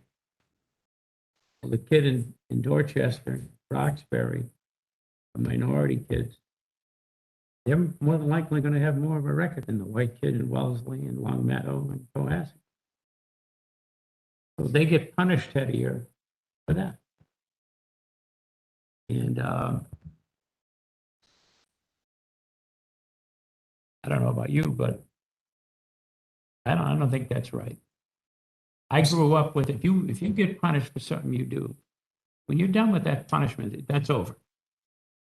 It's over except for our court system. We're going to sentence you again to more time because you've had a prior. What do you think about that? I'm sensitive to those issues. And I think there are a lot of variables that can come into play in terms of a person's criminal history. How long ago were the other convictions for? What was the type of conviction? What were they? What were the substance behind those convictions? I think all those have to be taken into consideration. But Why do we have to use the prior sentence? I think part of it depends, part of it can't, well, for example, I'll give an example. If someone had a hands-on, child molestation and they've committed one previously, that would tell you something about the person, correct? But in some circumstances, you're talking about marijuana use and then, some of the things such as unruly behavior and so on, those would be less instructive of where a person is going. So I agree, but I think you do have to look at it deeply. You have to look at it behind just the record itself, which often you can do in federal cases, and you can do it in the state courts. I don't think people take the time to do it. And I think your observations are helpful, and I'm sensitive to that. Even the guidelines. If you have a prior, you go to a higher sentence, right? So for the minority people in our Commonwealth, outweigh the white population in the prison. Guess what? They're all in there because the judge sent them there. Whatever he used or she used, they're there because the judge did that. So you get punished more if you're a minority because you interact with the police more often in those communities. And you don't get the leeway you would get in the towns like Wellesley or Long Meadow. So to me, I don't think it's fair to use it. And I've done it all my life. I've used it all my life. But I'm getting to the point where I think that should be looked at again. I'm open to, those arguments and discussions. So the governor says no more masks if you're vaccinated. I can go to any state agency in this Commonwealth and I don't have to wear a mask except one, the court system. And I've been told, well, I said, you got all this plexiglass we spent millions on. They said, but the disease goes up over them. I said, well, then why do we put them up in the first place? But I don't know about you, but I don't know how anybody can have a trial in this Commonwealth or a motion to suppress with live witnesses where a witness is wearing a mask or he's on a Zoom.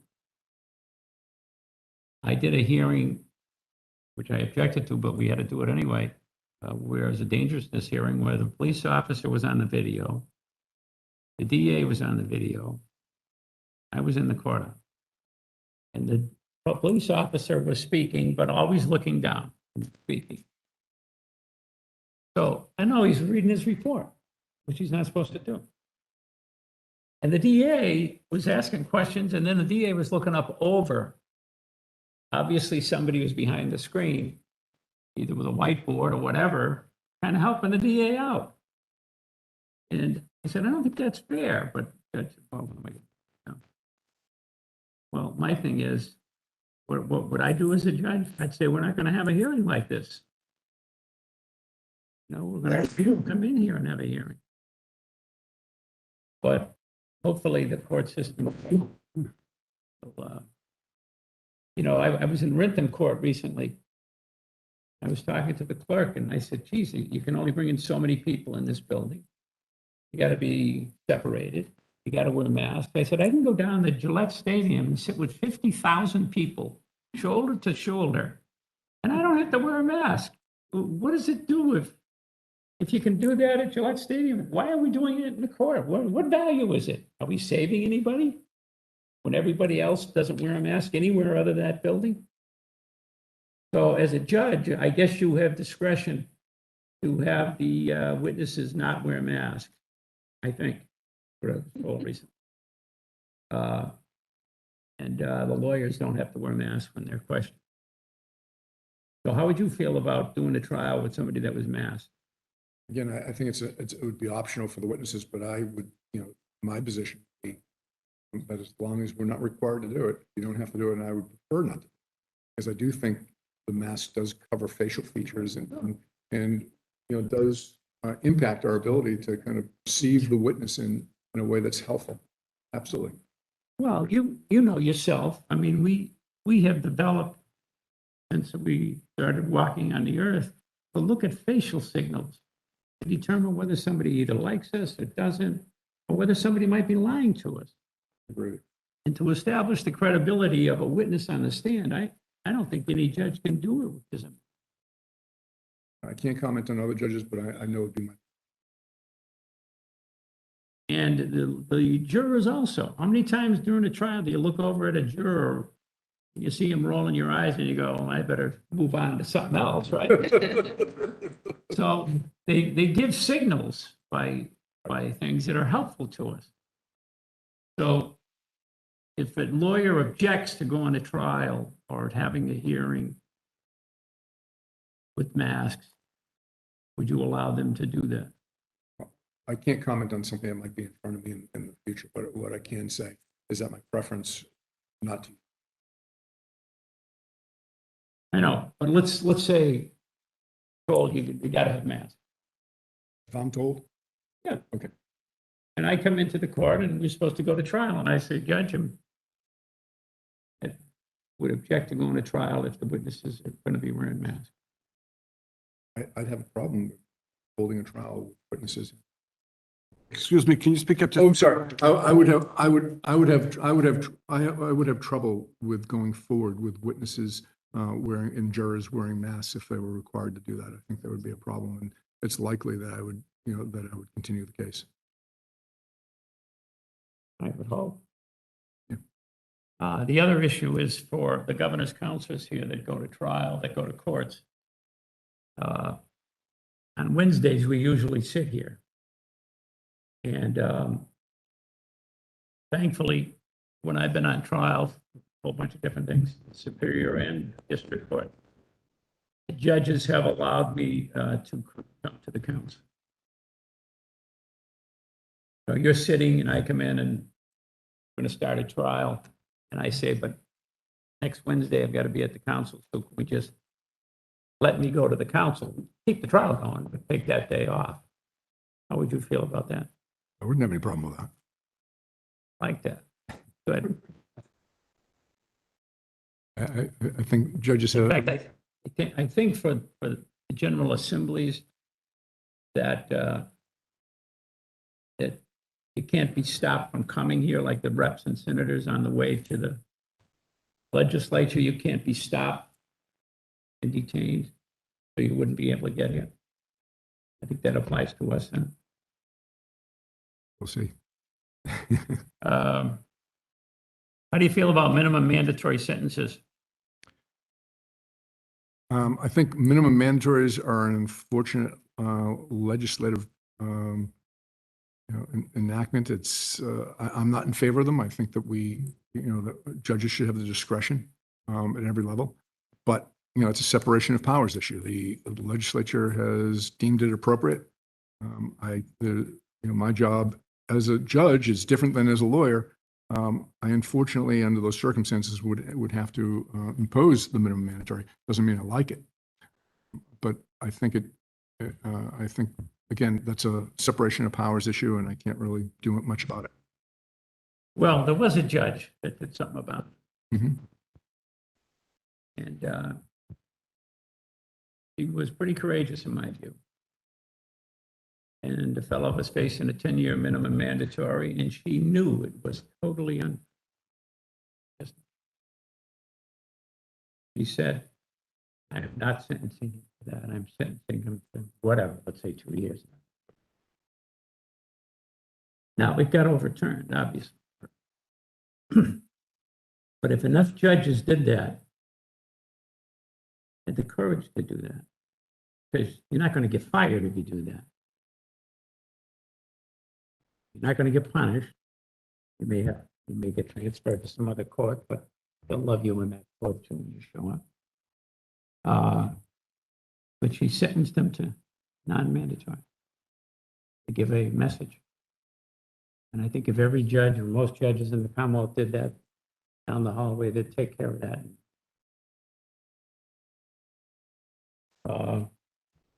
Continue without a findings. They're doing more of those in the Superior Court now. What's your feeling on those? I think it's a great tool in the judge's toolbox. So you would have to, it would depend on the circumstances, but it's a real option, and I would exercise it when I thought it was appropriate. Yeah. Because sometimes, as you know, some clients, there's no way in this system for somebody who is truly innocent and has been charged, there's no way out other than pleading or going to trial and risking it guilty and going to jail. There's just no way out. Unlike the divorce, they've allowed no fault. Before that, everybody had to lie about what went on in the marriage to get out of it. And everybody knew they were lying. So there's no way out, but sometimes the bugaboo for clients is having to admit you did something. And if the penalty is going to be the same, probation is going to be the same, or whatever else is happening, what's the difference if you just don't make that statement? You're there, you're taking responsibility, but you're just not saying that. Because we know 10 to 15% of people convicted are innocent. They get out 20 years later. You know that. So I don't thank you for that anyway. I like the fact that your father taught you compassion and empathy. A good man. I think that's the greatest quality of a judge.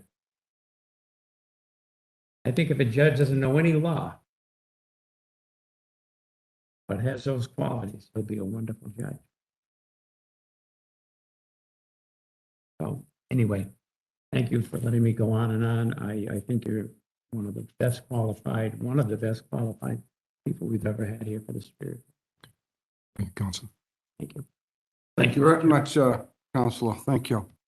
Just to let everyone know, it's 10 or 12. The Lieutenant Governor should be coming in, give or take, 12 noon. At that point, we will have our General Assembly. Today it should last, give or take, 10, 15 minutes. I would say we're not going to finish before 12. So once we break for the Assembly, let's look at it, say, an hour after the Assembly is over. So we're looking at 1:10, 1:15 to resume. But at this point, because we never know when the Lieutenant Governor comes in, she's pretty prompt, but you never know. At this point, I'll hear from Counselor Marilyn Petito Devaney. Thank you. Thank you, Counselor. It was a pleasure meeting you, As was. and all the time that you afforded me. I really appreciate it. Thank you.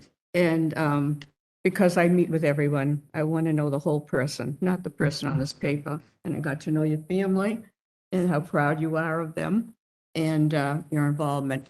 I think right off the bat, I am going to, in respect to Janice Basil, for you to know. My she partner was of many years. heartbroken she wasn't here.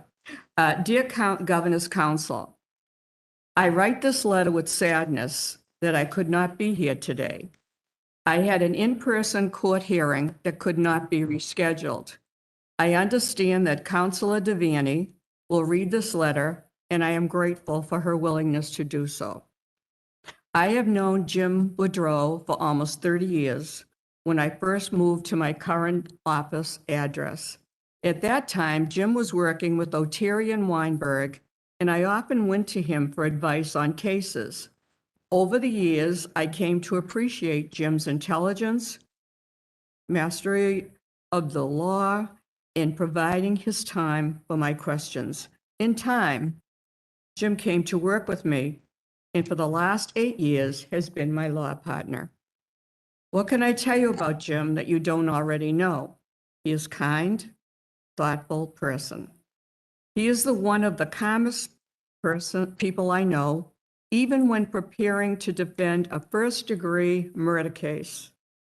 He does not have the ego that often goes with someone with his qualifications. He is ineffably polite and respectful All of these are, I think, important qualities for a judge. I have often turned to him for advice and thoughtful considerations of issues and cases. We have had hundreds of discussions about evidence, law, trial strategies, and most importantly, for your consideration, discussion of the right thing to do. We have talked endlessly about appropriate rulings and sentences, judicial behavior, temperament. I have complete confidence that Jim would be one of the finest judges you could appoint. As lawyers, and facts and cases appear in a nerve-ending river of issues, I think it is important that a judge be first and foremost a decent person with a fundamental sense of fairness. I have no doubt that Jim is a person of strong principle and high morals, and yet he has the ability to recognize that not all people have the same advantages in life. He will temper his decisions with appropriate compassion for all involved. Jim is a problem solver who will take a complicated issue and look at it from every aspect until he finds a solution. He certainly has the knowledge and skills to manage trials, and where possible, will work towards a fair resolution. As I write this letter, I realize how much I will miss Jim if he becomes a judge. I also know that he will be one of the best appointments to the bench. Thank you. I remain available to any of the council for any questions you may have. Very truly yours, Janice Basil. So what has been said about you from your witness saying you're a decent person, honest, I mean, you know, this is beautiful. I'll mark it up. I'll give you a copy of that. So, you know, I talked about writing because I'm really concerned about that, the need to have judges who can write. I was very interested in your writing. I don't know whether partially, my late husband was a firefighter, and this was about a fire. And you found it that the findings were not based, the causes of the fire were not based on, they were just based on assumptions and unreliable data, and they didn't really do the job. And we're talking about a murder and a robbery that's involved in all of this. So why don't you, for the public, talk about the writing that you submitted? Sure. That was in Commonwealth Melendez, which was a homicide case where there was an arson that was attendant to it they were alleged to use the arson as a means to hide the actual homicide. And we brought in witnesses for that purpose to countermand it, and had an expert who identified a number of other possibilities, which were the source of the fire itself, and ultimately determined that they had thrown away all the wires, that the government and the fire marshal had thrown away all the wires that they said were the start of the fire, where he supposedly poured some gasoline on them. And that led to a ruling by the court that they had engaged in what we call spoliation. So that particular evidence was not permitted to be entered at the trial, which was obviously significant for my client. But in terms of the writing, it took us a long time to become essentially an expert on the issue of arson, on the issue of accelerants, and so on. And I spent months really trying to. Was the fire inspector involved in this? Because they go out to all those. The fire inspector went out to the scene. And was just, unfortunately, in this case, did not follow the rules and regulations. And as a result, he really tainted the whole investigation. So, yeah, that was a significant piece of writing that you've picked out there, and involved testimony from voir dire of the witnesses that went on for hours and hours and hours. And the result, We- for people to know? In terms of the case actually was ended up in a mistrial. The jury was deadlocked. They did acquit my client of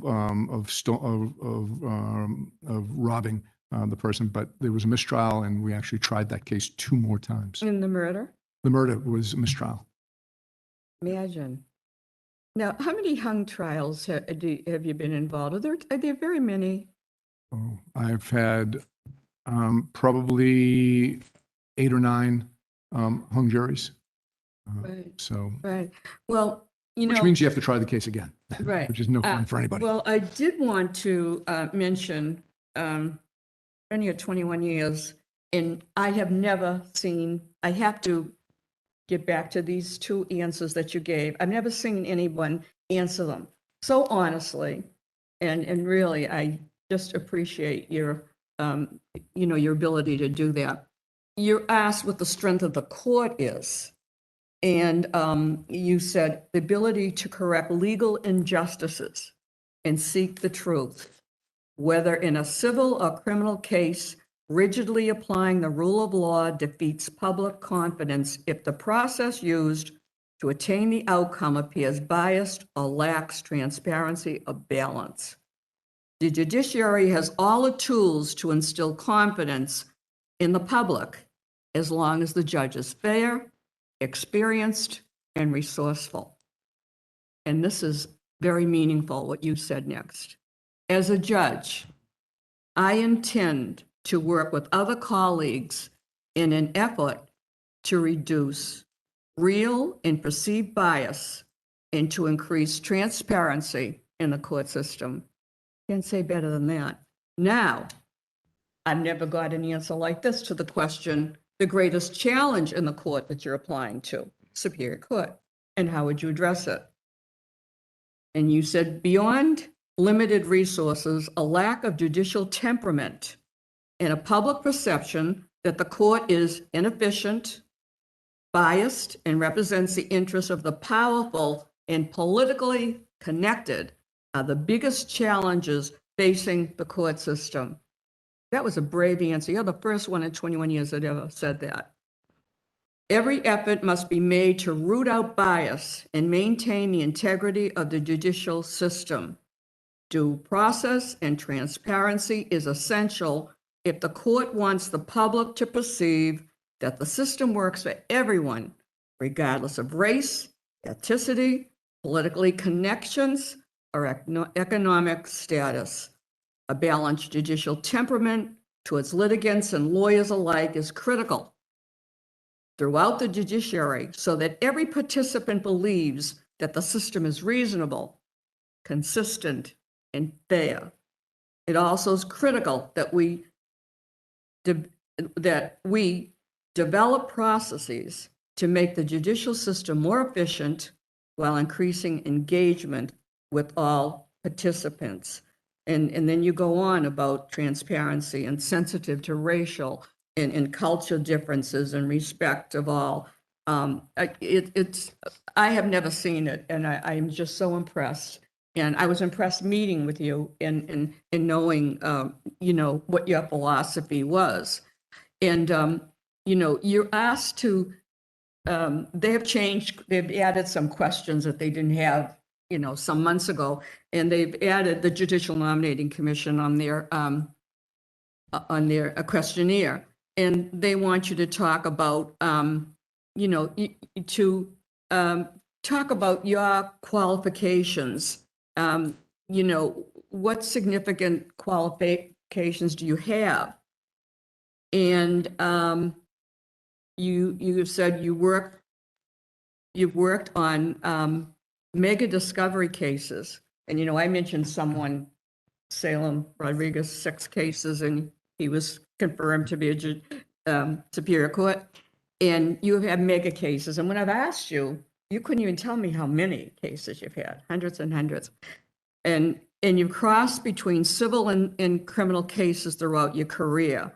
And so you have insight, how trial lawyers function on a day-to-day basis, and talk about litigants and defendants and lawyers. And then you talked about that you've been involved in the federal system regarding inpatient, outpatient, and this is what I want to get to, substance abuse. I mean, we know judges 50 years ago didn't deal with the major problem is drug addiction. Tell me your experience. Well, in terms, I mean, obviously, I think the science around this is developed in a way that shows that, you know, addiction is a disease, and that's a factor that we all have to take into account, and that a lot of the clients that I've seen who've gone into the system the system hasn't had, and the state system hasn't had the resources to deal with their circumstances. In the federal system, they've had some, and there's a lot more. And I would like to see this sort of thing happen in the state system. And I know it's happening in the drug court, and there's a lot more attention to putting people into programs. But there's one program in particular, and some of the federal prosecutors who've been appointed are aware of this, called the RISE program. And it's a complex program that it uses all multi-factored programs to deal with addiction, but also to make sure that people have what we call restorative justice. So they get involved in understanding what their actions the impact their actions have had on the community. And as a result of all that, some cases end up being dismissed both in union with the prosecutor and the defense and the court. So there's a lot of benefits from that. So I agree that I think the world has changed. I think most judges are aware of the fact that addiction is a disease and that it is a mitigating factor that we all have to take into account for all cases. Well, I've been lobbying for years to have more, drug rehabilitation centers. I think we only have 3 or 4, and for women, there's only 1, Framingham. And men don't want to go to a prison, Real Rico. And so is there anything you as a judge can do to lobby for more rehabilitation? Because, it isn't enough just to send someone on for a weekend or whatever. And I've said it before, I have 2 close friends who lost sons overdose on heroin. And they tried, and they went to these places, and it's just temporary thing. And my friend, one of them, she had gone to all kinds of classes and everything. So they've done everything, but there's not enough to, and these aren't bad people. These aren't criminals that get addicted, I think in terms of trying to find other alternative programs that would be available, I certainly would work with the probation department as well as with the chief justice to determine what options we do have and utilize the judiciary system to maybe lobby the legislature to appropriate more funds. But I'm not sure what I can do personally It's beyond like that. 1% of the budget. No, I in understand. judiciary, that. So it's like difficult. the bottom. I'll have rung to of the explore ladder. alternatives. I mean, I have a wealth of experience in that, and I'll use that to try to pursue alternatives. Oh, good for you. Now tell me about. Excuse me. We are going to break. The Lieutenant Governor is going to be starting the assembly in about 1 minute. You folks, if you want to listen and watch the assembly, you may. If not, it looks like we will resume at 1:20. 120. Thank you. Great, thank you. Stay. It'll only be about 2 minutes. You want to stay.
We have a special guest here. We have our nominee and his son, Governor.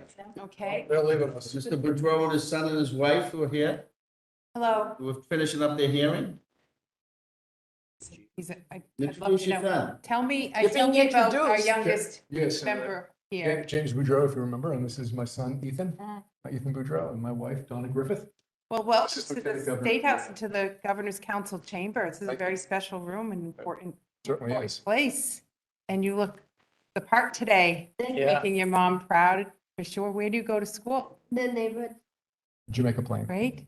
And what are you doing for fun this summer? Good answer. Basketball. Every day. And making up for a really hard year for you kids. Really hard. So I'm glad that you're having some fun, playing your sport, doing your job in school. So, thank you. Thank you. We're going to start our meeting. I Pleasure. know the members are anxious to get going.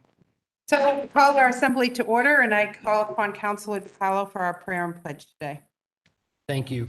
Today, I'd like us to offer our thoughts and prayers to the too many victims of gun violence in my city of Worcester and throughout the Commonwealth, and pray that that comes to an end.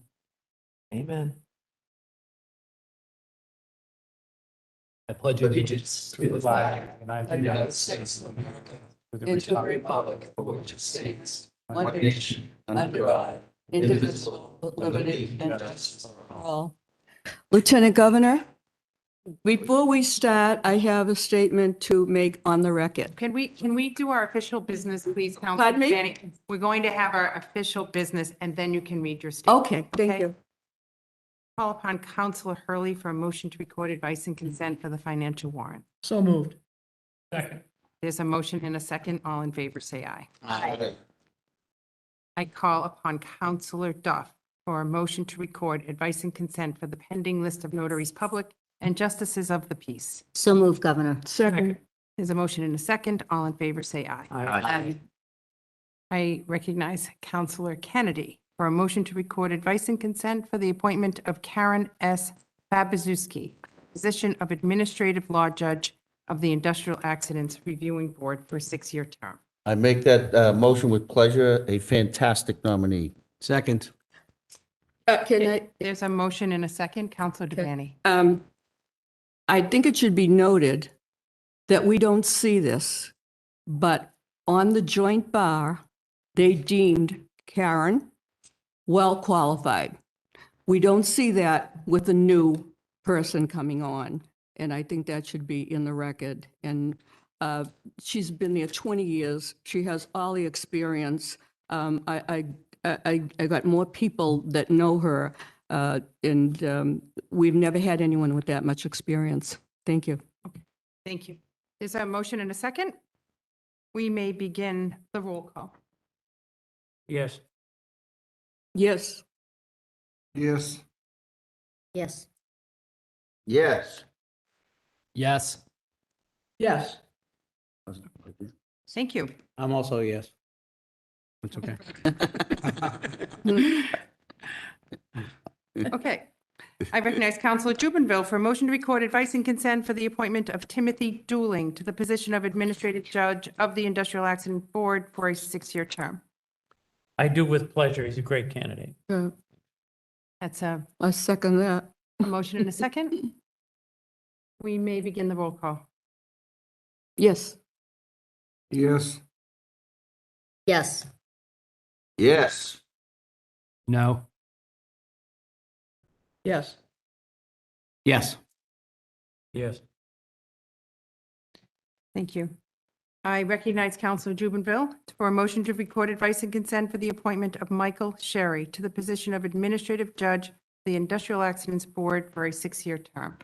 I do so. Another good candidate. There's a I motion- second that, and I'd just like to say that, There's a motion and a second. yeah, I mean, outstanding qualifications, experience. He has criminal cases that I think is very important as much as the civil, and just a good person, compassion, empathy, which I look for, and great appointment. Okay, we may begin the roll call. Yes. Eileen? I'm sorry. Vote. Sherry, Mike Sherry? Yes. Yes. Yes. Yes. Yes. Yes.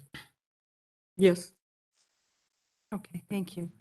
I recognize Counselor Ferreira for a motion to record advice and consent for the appointment of Brian S. Glenny to the position of Associate Justice of the Superior Court. With pleasure, I make that motion, Governor. Second.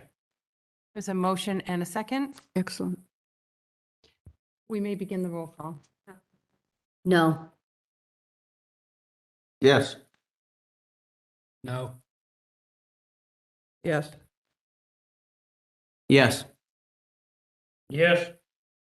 Yes. Yes. On that motion, I just want to say for the record, the vice of Honorable Cornelius J. Moriarty II, that's a Western Mass position. And he then moved down to the Cape with permission. But that's one of the ones they stole from us. Okay. Excuse me, can I ask, where did he live, by the way? Holyoke, That's why he was at a, all of them. I think there was 9 Moriartys in that family. Okay, we'll need to talk about that, make sure the needs of Western Mass We're working on it. are Thank you. served in this Superior Court. Thank you. And district. Okay, we have 2 nominations. oh, Rachel Hirschfang has been nominated to the position of Associate Justice of the Appeals Court, and Counselor Devaney, that's within your district. You have a date and time for the hearing. where is she from? Rachel Hirschfang. It's my district? Yes, it is. Would that be the 4th of August at 1?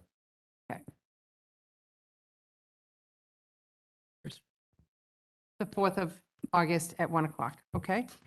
Aisha White has been nominated to the position of Circuit Justice of the District Court. That's within your jurisdiction, Counselor Kennedy. I'd like to speak with them and I'll let everybody know this afternoon. All after the hearing. Okay, very good. We'll circle back to everyone with a date and a time. Counselor Devaney, you have something you'd like to bring Yes, to our thank you. attention? Thank you for this opportunity. This is a letter, and I'm going to give it to you, Lieutenant Governor. And I have given this to the governor. Dear Governor Baker, I am requesting that you remove Sabine Herlihy from the position of Deputy Director of Human Services. She was not reappointed as judge on the Industrial Accident Board because of her unacceptable, rude, disrespectful behavior towards many injured workers. Sabine left in disgrace as judge of the Commonwealth of Massachusetts. Why is she being rewarded? Sabine Herlihy was withdrawn for reappointment to the Industrial Accident Board by a letter from Sabine Herlihy at your request on January 22, 2020. In 21 years as a governor's counsel, this was the first time I received calls to not reappoint a judge on the Industrial Accident Board. I received many complaints about her rudeness, disrespect, and outrageous comments. These complaints came well before the hearing. Attorney McKenna and Attorney Alaccio, most respected Boston lawyers, spoke at her hearing, asking the counselors to oppose her renomination. They spoke of many instances of her unacceptable behavior towards injured workers. I respect these gentlemen for putting their integrity and reputation on the line by speaking publicly against your nominee. I had already received a call about one of the cases they referred to. Attorney McKenna spoke about a very disabled man who was before Judge Herlihy. He was accompanied by his pregnant wife. Judge Herlihy replied to the injured worker, "Is that your wife?" He answered, "Yes." Judge Herlihy then responded, "If you can do that, you can work too." That one egregious action is enough to remove her, but there were many more complaints that were waged against her. In August 24, 2020, at a public assembly, the councilors were waiting to hear a replacement for Herlihy. The lieutenant governor was asked why Sabine Herlihy is still getting a salary, still on the payroll of the Industrial Accident Board 8 months after being removed. The lieutenant governor said, and I quote, it's in writing, "I pledge I will look into the issue." Governor, you and the lieutenant governor never made a further statement about this issue. I believe, representing the citizens of Massachusetts, I deserve an answer to your action of continuing Attorney Herlihy on the Industrial Accident Board payroll when she was removed from office with her letter and yours withdrawing her renomination in January 2020. Please explain how she continued to receive an additional salary from the Industrial Accident Board, $111,295 for at least 9 months after she was no longer a judge. In addition to that salary, please explain how she received a buyout of $8,250.70. What is that buyout? Please also explain the position of deputy. Is this a new created position? Was it posted? You had the authority, the opportunity to reappoint the most outstanding, qualified, respected people on boards and commissions, yet you replaced them.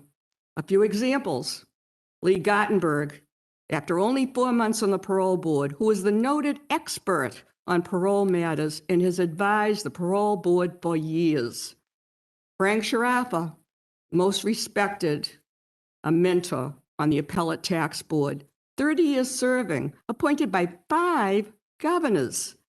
And you replaced him while he still had 1 day left in his term. He was working in the office when a staffer called him. Frank had brought billions, that's a B, billions of dollars over the years to the Commonwealth. About 25 years or so, he took on the phone company, the biggest case in one. Demanded phone company pay taxes on all the wires and poles throughout Massachusetts. He was replaced by someone who appeared before the appellate tax board once in 1991. Lucy Soto, most qualified, hardworking parole board member, appointed by 2 previous governors, outstanding. She also happens to be Puerto Rican and speaks Spanish fluently. What a value on the parole board. After 3 months, you removed the chairperson and appointed this new nominee who replaced Lucy as the chair. I have seen so many qualified good people not qualified for no cause. I have voted no with cause. It is unlawful to pay public money for no-show jobs. Not one of these people, not appointed, were kept on the payroll or given another position or a buyout. But Sabine Herlihy, who disgraced the honored position as a judge, disgraced the robe, yet she is rewarded for bad conduct, now with a new state position.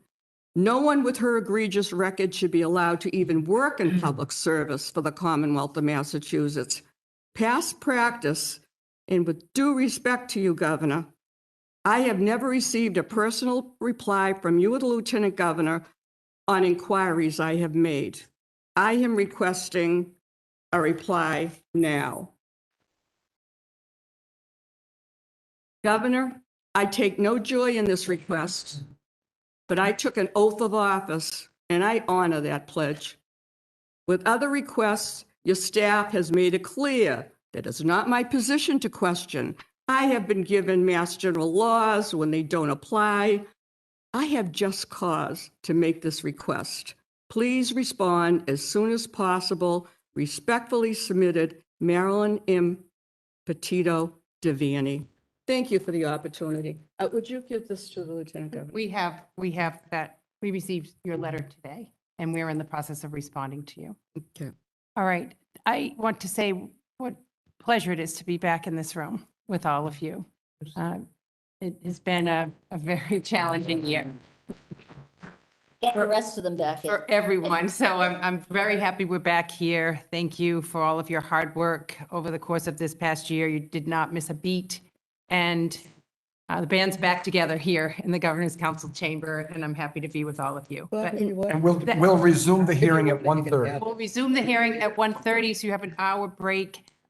Thank you very much. I just And- want to say thank you to Sonia and Valerie and Adam for making this all happen. Well, we were out because frankly, they're the people behind the scenes that make the clock tick. So thank you, Stephanie. And also, I would say to the counselors, do your own letters now. They were going beyond their duties to do the letters during the pandemic. Now it's your turn to do your job. Okay, that concludes our business today. Thank you, everyone. Nice seeing you. So if you want to change that.